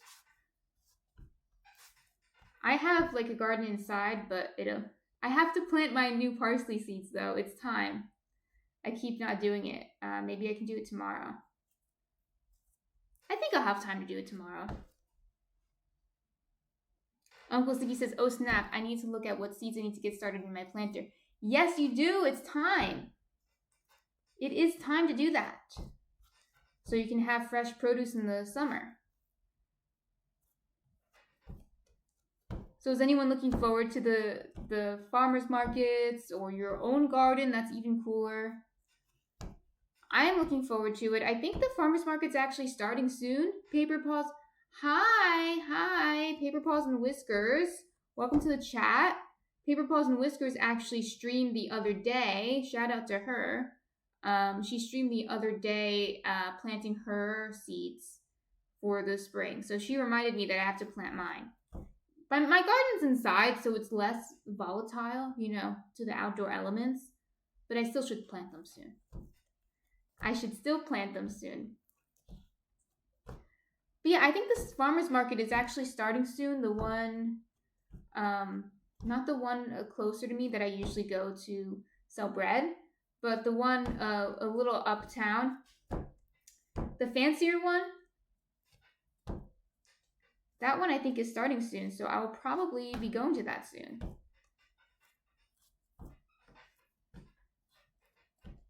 But yeah, let's think. What is my favorite? What am I looking forward to the most?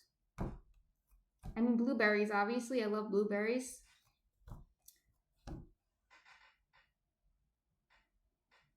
Okay, that's no problem. Paper Paws and Whiskers, you can lurk. But, let's see. I like blueberries. I'm looking forward to blueberries. I'm trying to think of what else. Obviously, tomatoes and things like that. I really love. Peppers. I love peppers. And I love all the different types of hot chilies they get. They won't get it soon. They'll probably get it at the end of summer. Maybe July, they'll start getting the hot peppers. But that's not something to look forward to for the growing season.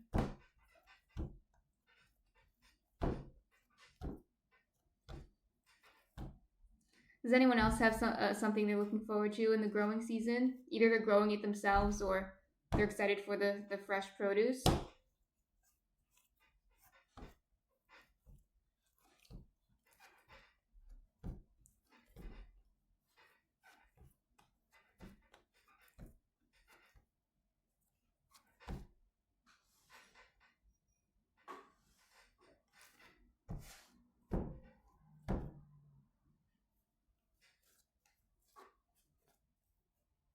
Zucchini also.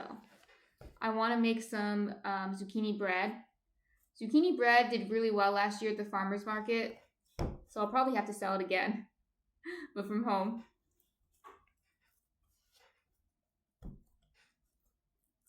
We grow a lot of zucchini in New Jersey. I know, probably. I live in an apartment, but if I lived, in a house, I'm sure all my neighbors would have extra zucchini to give me. Everyone always has so much zucchini.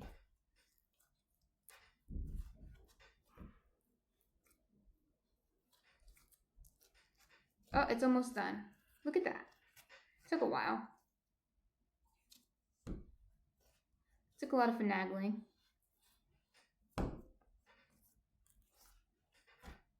You can see it's Smooth. Uncle Stinky says, I live very near farmlands. There are roadside veggie stands all around. That's awesome, Uncle Stinky. Yeah, I don't live by farms. I live in a city. But I do live next to a lot of farmers markets where, New Jersey's the Garden State, So there are a lot of farms here, just not exactly where I am. So a lot of the farms that are really not that far, but too far for me to go to every day, will come to the cities and sell their produce, which is really great for me and for people who live in the cities.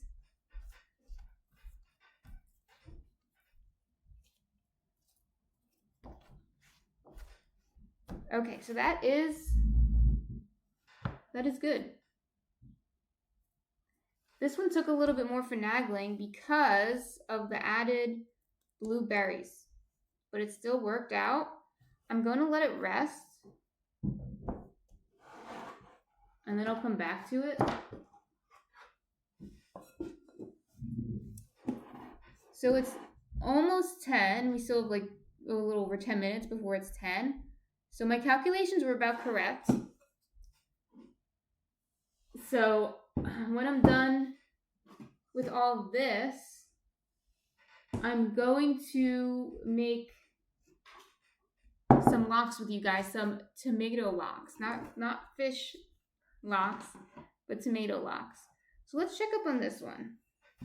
The dough feels nice. So this is what I mean. I'm just going to wrap it over like this.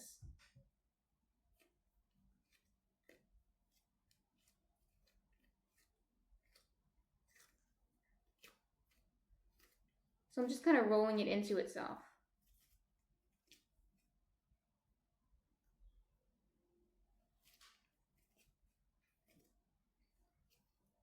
The dough feels nice. So I just rolled it up into a tight ball. Ball. It's kind of like a stretch and fold just backwards. So it looks nice. It's a nice ball. It's pretty smooth. Excuse you. I'll do the same thing with the rye. I'm going to let the blueberry rest a little bit more though because I just finished it. So you probably won't be able to tell the difference. So this looks good too. Let me wrap it up.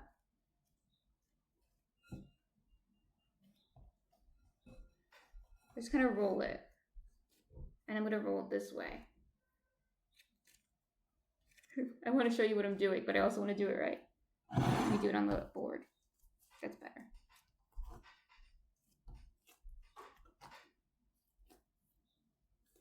I can tell it's good because as I'm rolling it, it's not breaking. I can see little specks in it, but that's from the caraway seeds. So that's good. It's kind of like a stretch and fold. Uncle Stinky says, I miss having a kitty roommate. I have been dreaming about our last kitty visiting me. Oh, you should get a cat then. I think you should get a cat. Poor kitty. But yeah, having a cat is good. I've had Munchkin for 15 years since he was a kitten. So he's my little angel. And he's still kicking. So that's good. But yeah, you should get a cat then, I think. That's what the universe is telling you. Get a cat. Okay, so let's see. How am I going to do this? I'm going to have to move this and then get the burner out. The burner's over there. But I want to keep some of this out for later because I want to check on this one later. Okay, so now I'm pretty much done with the bagel dough. I'm going to check on the blueberry one in a few minutes. I wanted to give it time to rest first though, because me checking on it now is kind of useless because I just finished it. So I'm going to clean up here because I can't have this out at the same time that I'm using my burn. I guess I could, but I'm not going to. Sounds like a big mess. But I'm going to get my electric burner out and also my smoker, and then I'm going to get the tomatoes. So that might take me a few minutes. Uncle Stinky says, I will have to sneak one in. Roommate homeowner is not keen for a litter box in the garage. Oh, but it's in the garage. That's not even in the house. That should be good. But yeah, I understand. I'm not a landlord, but I kind of get why they wouldn't want pets in the house. I get it. But yeah. Cats are not too bad. Not too bad. Munchkin's a little dirty. Munchkin's really clean, but also kind of dirty. I don't know how to explain it. He like washes himself so much, but he's always stinky. He's like Uncle Stinky. He's always stinky, and he gets cat litter everywhere. He's not very good at. He likes to hang out in litter boxes. The problem. So that's why he's dirty. Really, that's why he's dirty, and that's probably why he's stinky. But he's always washing himself. So I don't know. But yeah, that's Munchkin. Munchkin for you. But yes, let me. I'll be right back. It might take me a few minutes just because I want to clean this up and get all the burner out and the tomatoes out and everything. So give me a few minutes.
Okay, I'm back.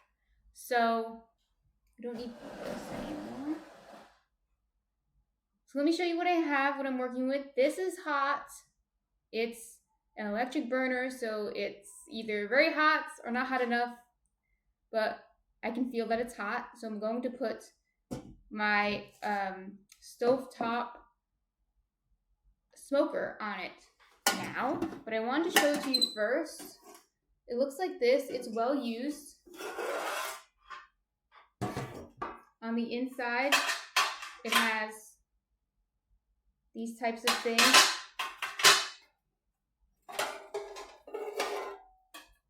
It has a tray, and then this is where I put the smoke. So here I'm going to put the smoke. I'm putting it on here. Fingers crossed. And I'm going to put wood chips in it. You don't need that much, and I'm only going to make one batch, so I'm going to use what was left in here. And then I'm going to put both the tray and this grit in here. And then I'm going to put the tomatoes on top. So here I have tomatoes. They're about, I used the Roma tomatoes or the smaller ones because they were cheaper. But you can also use the beefsteak or the big slicing tomatoes. But they're about 4 small tomatoes.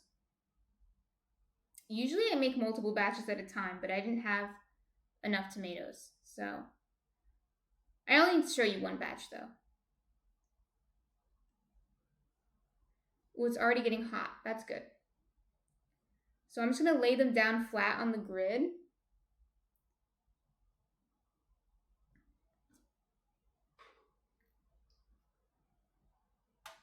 It's already smoking, so I'm going to go faster. That's good. That means that it's working. You can see, I don't know if you can see the smoke. I think you can a little bit. So I'm just going to close it because I don't want to breathe in that smoke.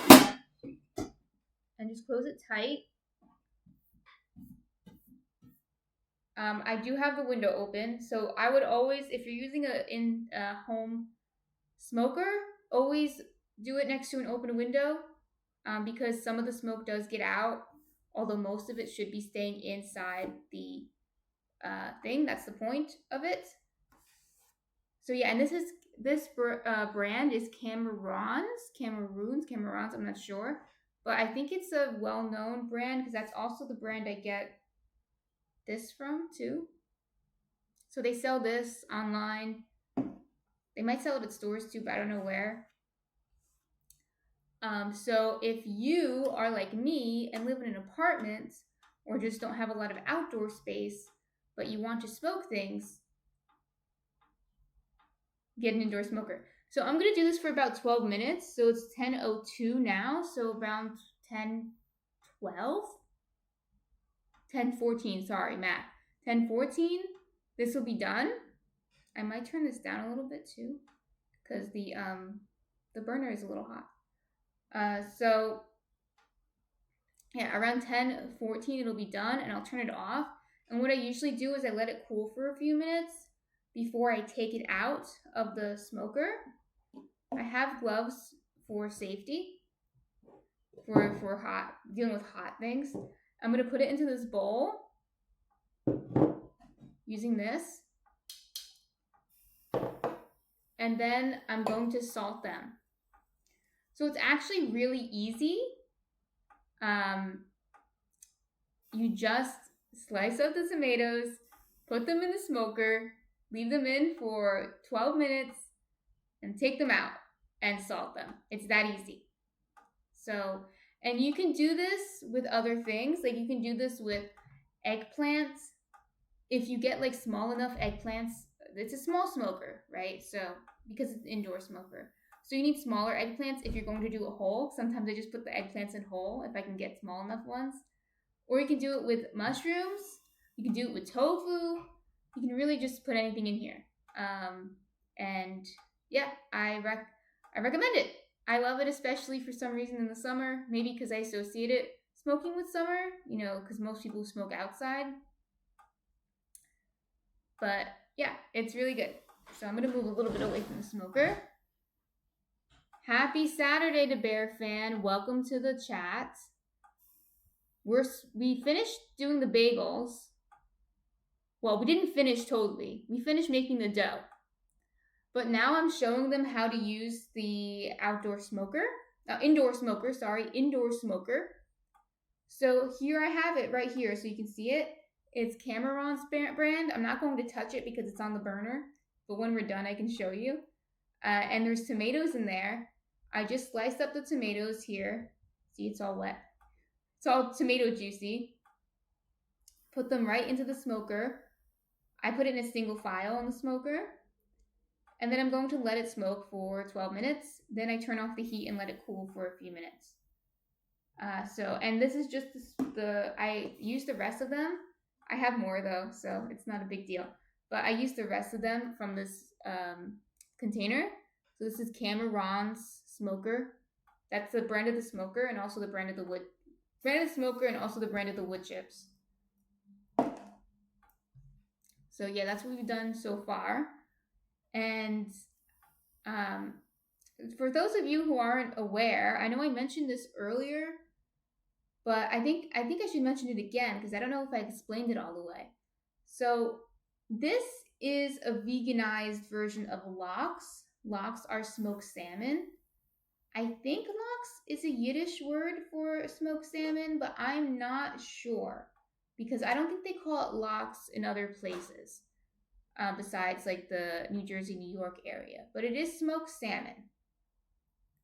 And it's a very common bagel topping, cream cheese and lox. At least here it is, which is why I wanted to mention it. I don't know if you guys didn't know why I was making lox on the same day I'm making the bagels, but that's why. It's a very common bagel topping. It was actually my favorite, is cream cheese and lox. So I am remaking them, and I've done this so many times. It's my favorite thing. Smoked tomatoes, I love it. But a lot of vegans also use carrots for lox. They use a peeler and get the carrots very thin, and then they will usually brine it instead of smoking it. Not everyone has an indoor smoker, but I suggest it. I've tried that, and I honestly think that the tomatoes are so much better than the carrots. So much better. I know it sounds odd. I think a lot of people are a little skeptical of the tomatoes, but the tomatoes, in my opinion, are better than the carrots in imitating lox. They just taste better. So yes,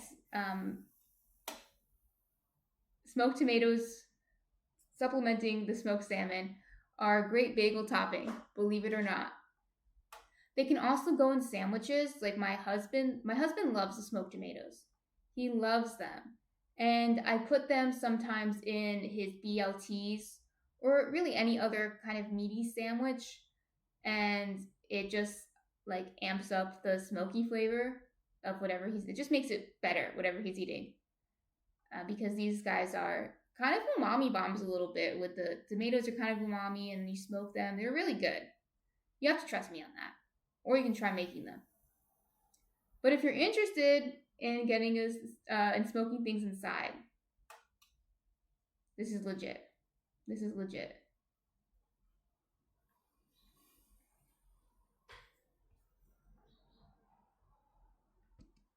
I did a poll earlier, but sesame seeds won by one vote because only one person voted.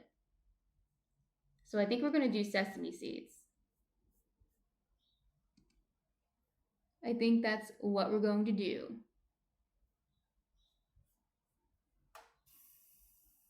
Why is this?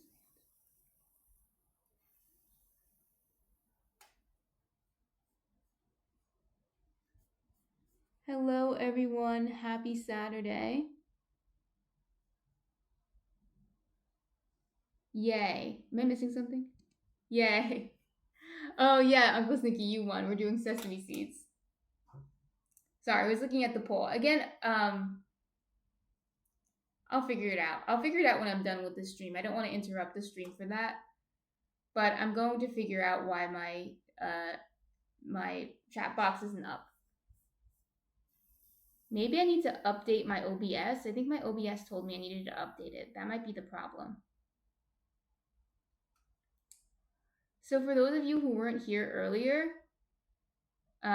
tomorrow we are going to be boiling the bagels and baking the bagels. So I know tomorrow is Easter. Happy Easter.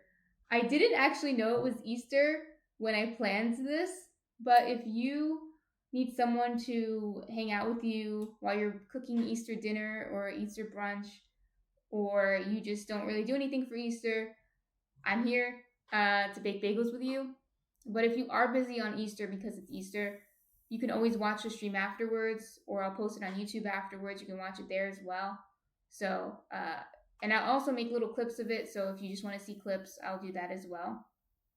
But regardless, tomorrow at 8 a.m., I'll start shaping the bagels.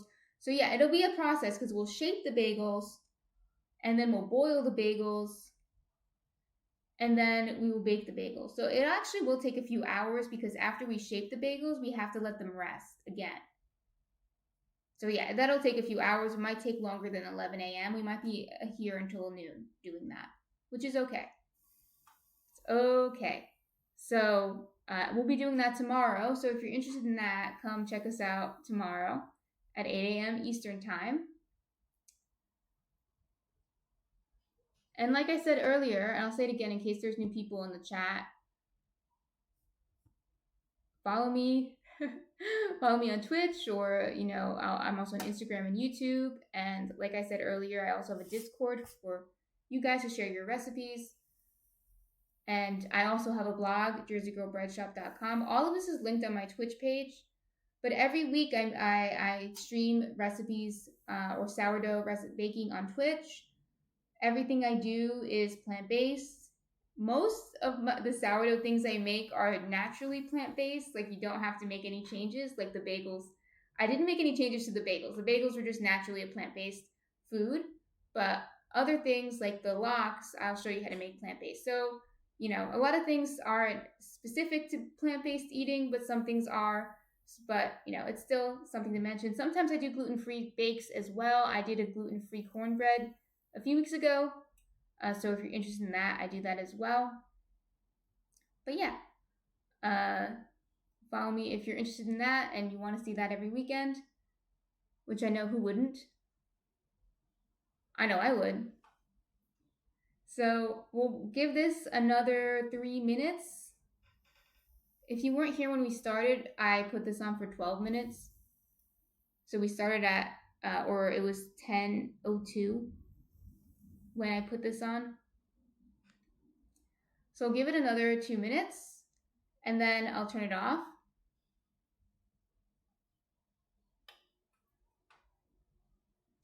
So the Bear fan asked, when you smoke tomatoes, do you do enough to look for your favorite tomatoes or just what is in season? So the Bear fan, I actually said this earlier.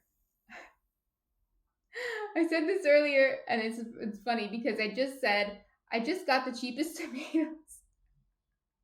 So I just got plum tomatoes, or the Roma tomatoes, the small ones, because they were cheaper than the beefsteak ones. I think the beefsteak ones are a little better, but when you smoke them, they just kind of taste smoky. So I don't worry too much about getting the best tomatoes. If you're on a budget, just get the Roma tomatoes or whichever ones, as long as they're good. I mean, I guess there's some tomatoes that are just not good, right? I guess don't get those. But the Roma tomatoes are fine and they're good.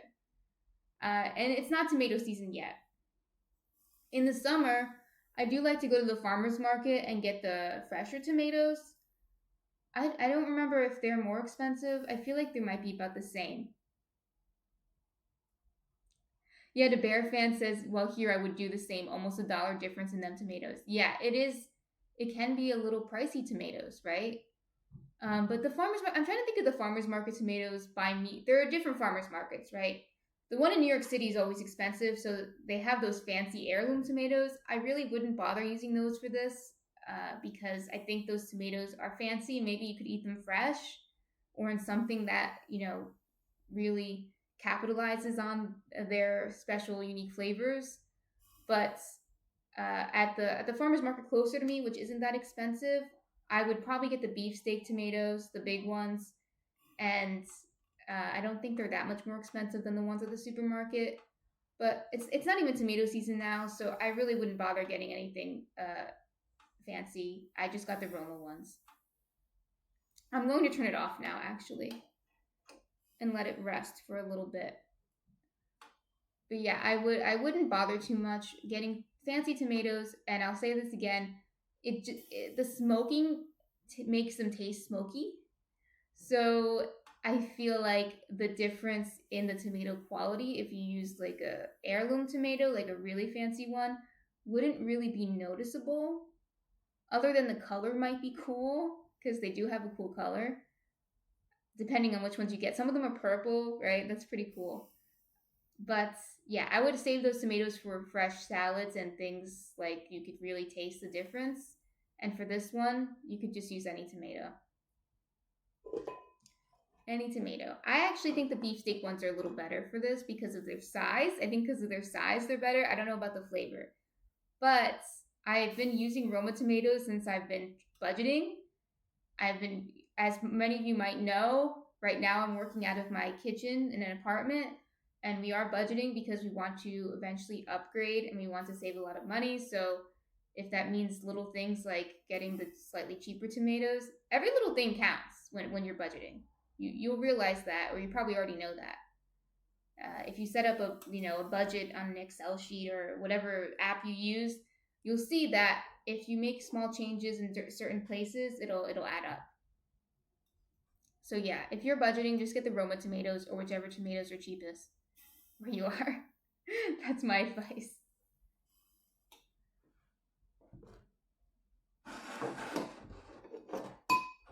Those of you who are in my area, or maybe used to live in New York City, and a lot of people maybe lived there when they were younger for work or for school, you might know of the farmers market on 14th Street. Yeah, it's on 14th Street. It's in Union Square. It's a really cool farmers market. It's pretty big, and I really like going there actually for fun. And they have some cool stuff that you can't get other places. Like I said, the heirloom tomatoes, and they have different types of fruits and vegetables. They have like herbs that you can't really find in a supermarket. But when I do go there, it's kind of like a treat yourself type of thing because it is more expensive there, but it is a cool place. It's really cool.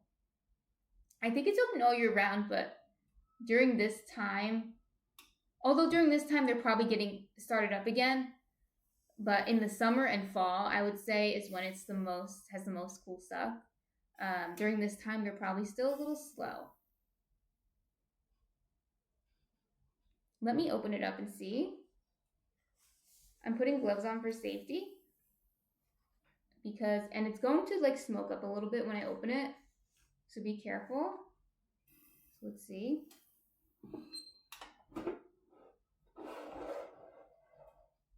I actually think it could stay in for a little longer. Right, I'm putting, close it up. It's still smoking in there though. So I'll close it up for a few more minutes. And then I'll take it out. I want them to be a little bit wrinkled. They fall apart a little bit, but that's what I want. It looks more like lox that way, in my opinion, when they're kind of really soft and falling apart. So I'll let them sit there for a few more minutes. I think I might have cut them a little too thick because, well, one of them in particular was almost on its way out. It was a little soft, but I thought I'll still use it. Don't waste it. So I might have cut that one a little too thick though.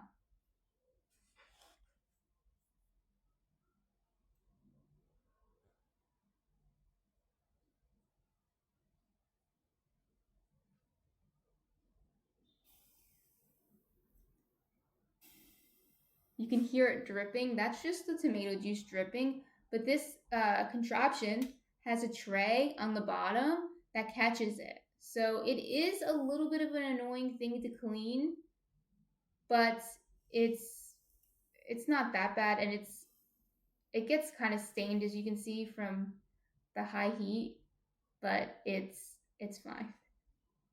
It's fine. This thing is well used. I really like it. You can tell it's well used by the black mark right there. So I recommend if you're interested. It's also something like you can add this to, say, a chickpea salad. I don't know how many of you watching right now are vegans or know anything about some vegan food, but a common vegan food is a chickpea salad. And a chickpea salad, and I don't mean a salad with chickpeas, like a green salad with chickpeas. It's more like a mashed up chickpea salad, and it's supposed to be like a tuna salad. So it's like a chickpeas mashed up with mayonnaise and vegetables, essentially. And I think if you put in the smoked tomatoes, it would taste like very smoky, like a smoked tuna salad. So I think that would be good too. I don't know if I've done it. I probably have. I just don't remember. But it is good. Or it would be good. I feel like it would be good. I recommend a chickpea salad in general because um, a lot of people I think are sleeping on the chickpea salad. Like when I say chickpea salad to most people, they're like, "Oh yeah, salad with chickpeas," and I'm like, "No, I mean salad. I mean chickpeas mashed up with mayonnaise. Okay, I think it's even better than a tuna salad. I really do. So I think everyone should be eating chickpea salad. We should make it an American classic. Get out of here, macaroni salad. Who cares, tuna salad? We're here for the chickpea salad. Let's make a chickpea salad casserole, okay? That's the next step. That's how you know it's an American classic. Okay, be very careful.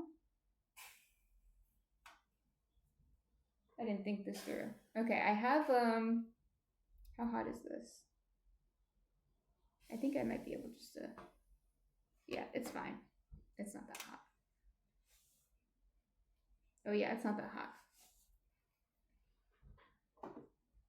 Okay, so I'm going to take them out. The Bear fan says, that is where I draw the line. Take it all, but leave my mac salad alone. Okay, fine, you can have your macaroni salad. But trust me, try a chickpea salad. I think it's good now. It's pretty soft. I'm going to put it in here. And then when I salt it, it'll get a little bit softer.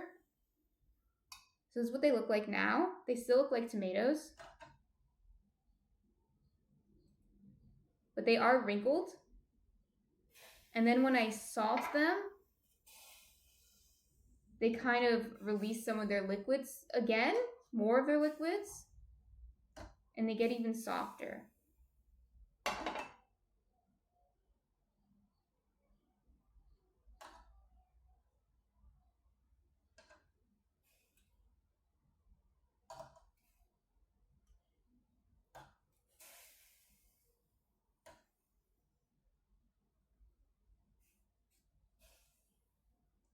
Usually I have enough to fill this. Today, almost.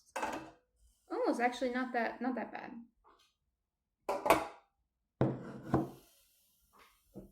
Uncle Sneaky says, I like the taste of chickpeas. That chalky texture puts them off for me. I would try mash though. Yeah, try the mash. I love chickpeas though, so I don't know. Love chickpeas. The other day, not last week, but maybe the week before. Yeah, it was like 2 or 3 weeks ago. During my midweek toast that I had with you guys, I had chickpeas and collard greens in a spicy peanut sauce. It's almost like a stew that I make. I make this fairly often. I love it so much. I really like chickpeas, so I'm gonna salt it.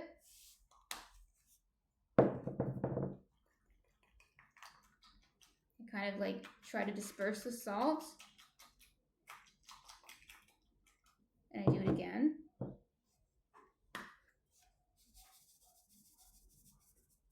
These are the types of things I don't do like exact.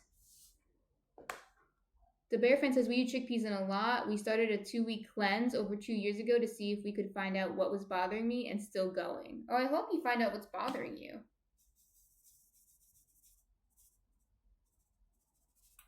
So yeah, this is the type of thing that I don't do very exact.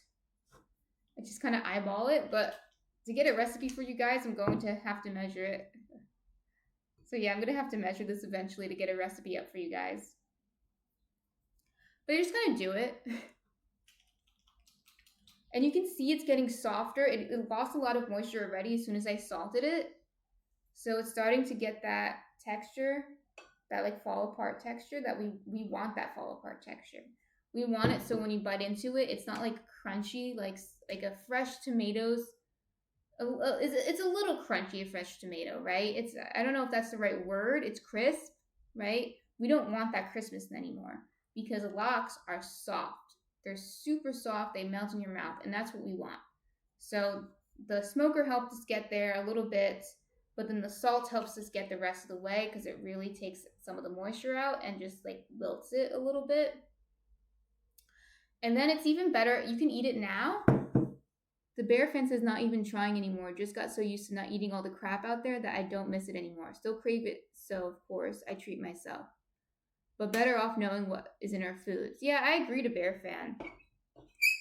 I agree. It's good to eat healthy most of the time, right? Once in a while is okay, but it's good to eat healthy most of the time, right? And tomatoes are healthy. I'm not an expert on this, but I have heard that smoked foods can have some negative aspects about them because the smoke gets into the food, and smoke is not good for you, right? I don't know how bad it could be, but once in a while it's okay. I'm assuming eating smoked tomatoes once in a while is okay, especially because tomatoes are really healthy, and cooked tomatoes actually have more available nutrients in them, I believe. So fresh tomatoes are also healthy, of course, but cooked tomatoes are really healthy too. So, and what I was going to say is that it tastes better the next day. So right now you can see the liquids are building up on the bottom. So eventually the liquid will totally cover the tomatoes, and it kind of like soaks in its own like smoky liquid. And then so the next day it tastes even better. So if you have time and you want to make these in advance, I would.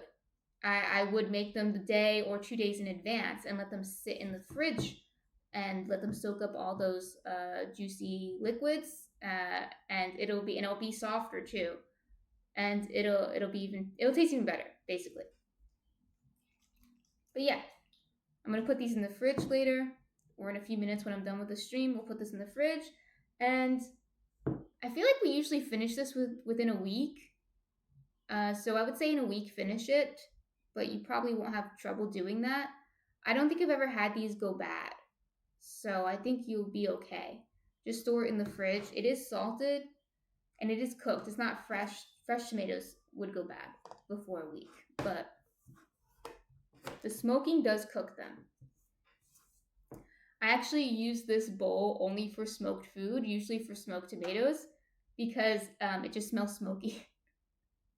I just like designate this as a smoked tomato bowl. You don't have to do that, but I do that because the cap is smoky now. So this is our smoked tomato bowl. So yeah, let me this might still be hot. Ooh, yeah. Jesus. Trying to move it out of the way. I don't know if that worked.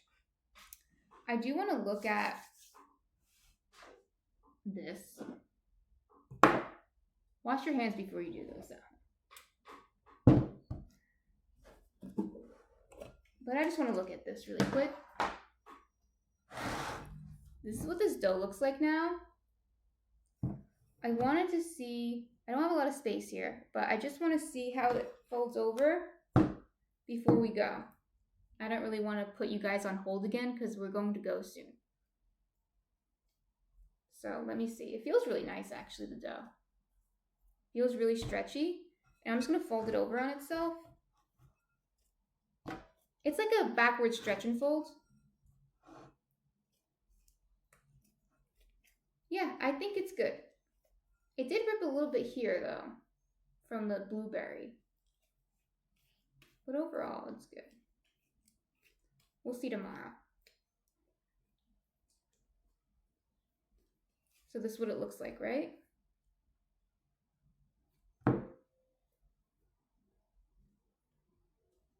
Give yourself more space to work.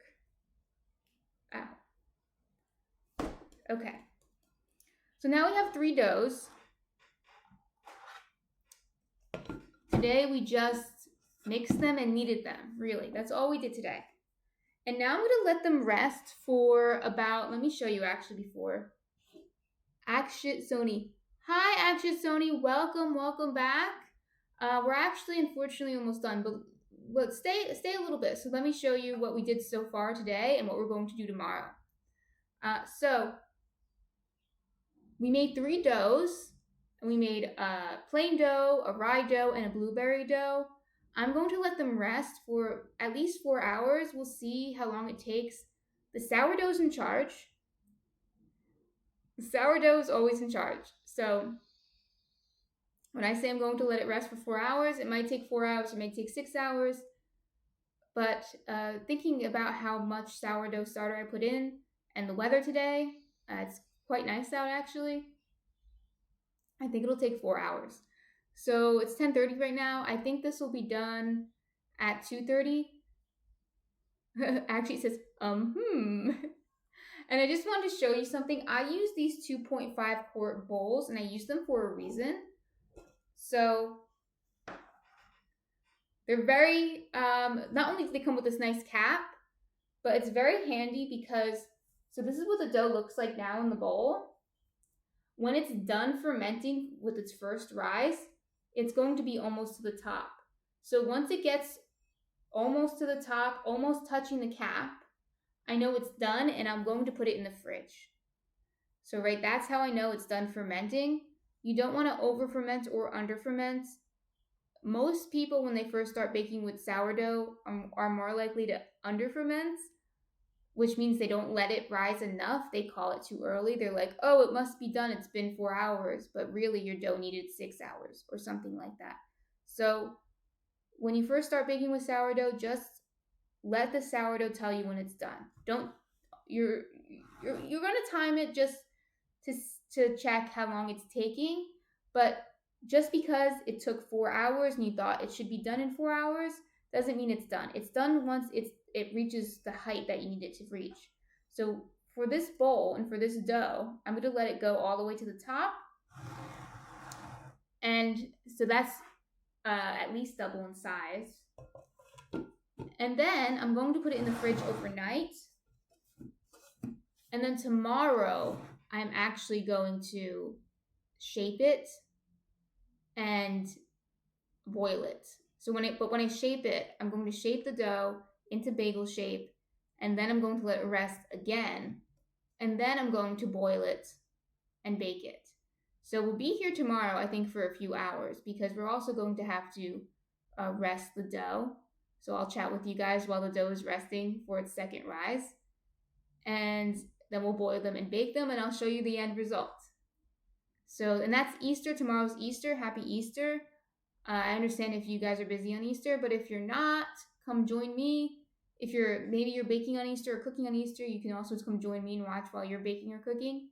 But if not, happy Easter, and you should enjoy your holiday. I have too much stuff out here, but I'm going to clean it as soon as we're done. Are there any questions or comments on what we did today?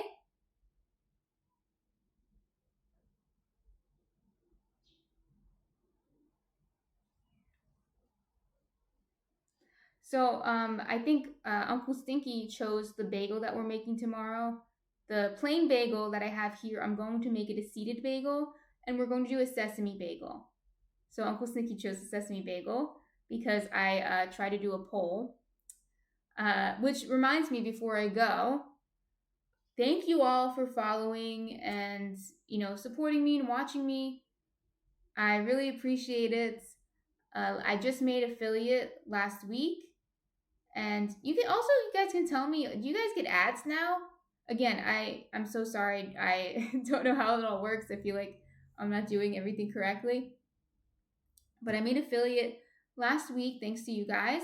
And that means a lot of things. Like I can monetize my channel now with ads. I thought I had ads on, but I'm not sure. I didn't see anything.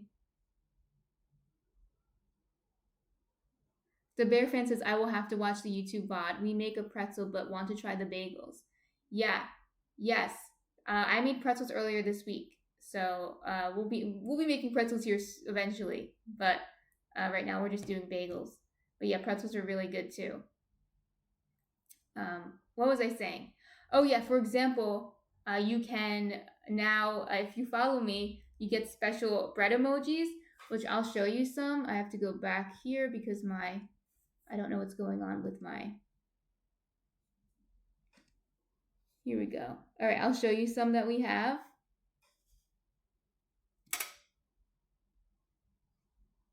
Here they are.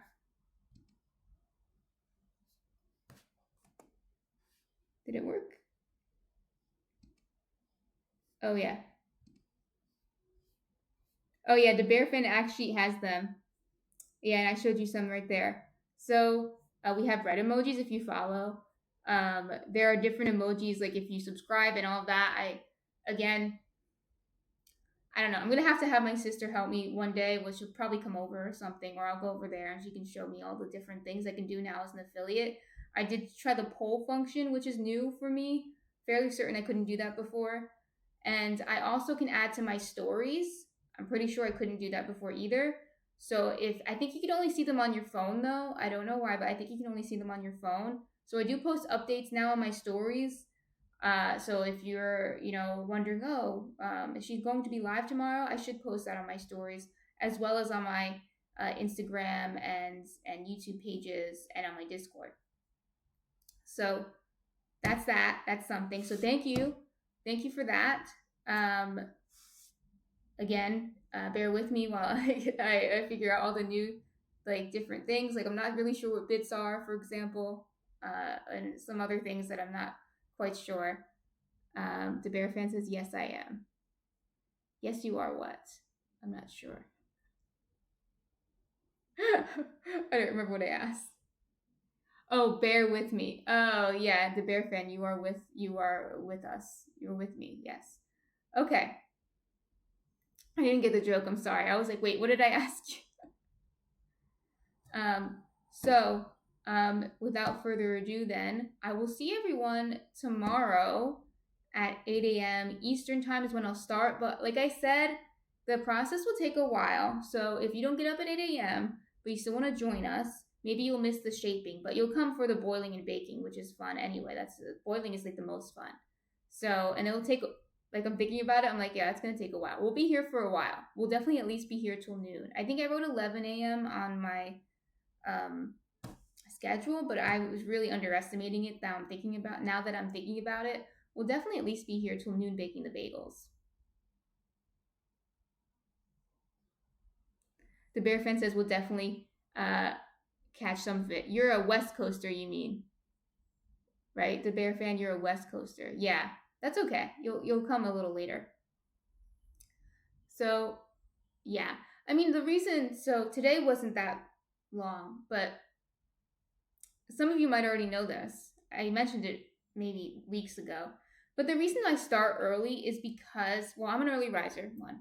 But also sourdough does take a little longer to do. So I would rather do like an 8 a.m. to like noon stream or even 1 p.m. stream than like a nighttime stream personally. So I do start early, but it takes a while. So today wasn't that bad. We're ending on time, essentially. We're a little early, but at 11 a.m., which is what I marked it as. But tomorrow we'll be here a long time. Last week we made pizza, and I think it was over 4 hours. So, I would rather just start it early because it does take a long time.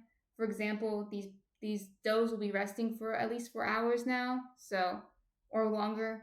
And I'd rather get it going and get it into the fridge. So I understand that everyone's up at this time though. Maybe in the summer I might change it because we'll get more sunlight, so it will be better. Easier if I go a little bit later, but we'll see. We'll see what happens. But yes, thank you for coming and thank you for hanging out with me on this beautiful Saturday morning. Munchkins, you can't see him, but he's here. Say goodbye to Munch. Let's see. Oh, he's right there. I don't want to drop anything. He's right there. Say goodbye to Munch. And I will see everyone tomorrow. And if I don't see you tomorrow, happy Easter. I will see you next week. I'll do the midweek toast like I usually do. I didn't do it this week. This week I took a break. But next week I'll do the midweek toast. So I'll see everyone tomorrow. If not, I'll see you sometime next week. And have a happy Easter if I don't see you tomorrow. Bye, everyone.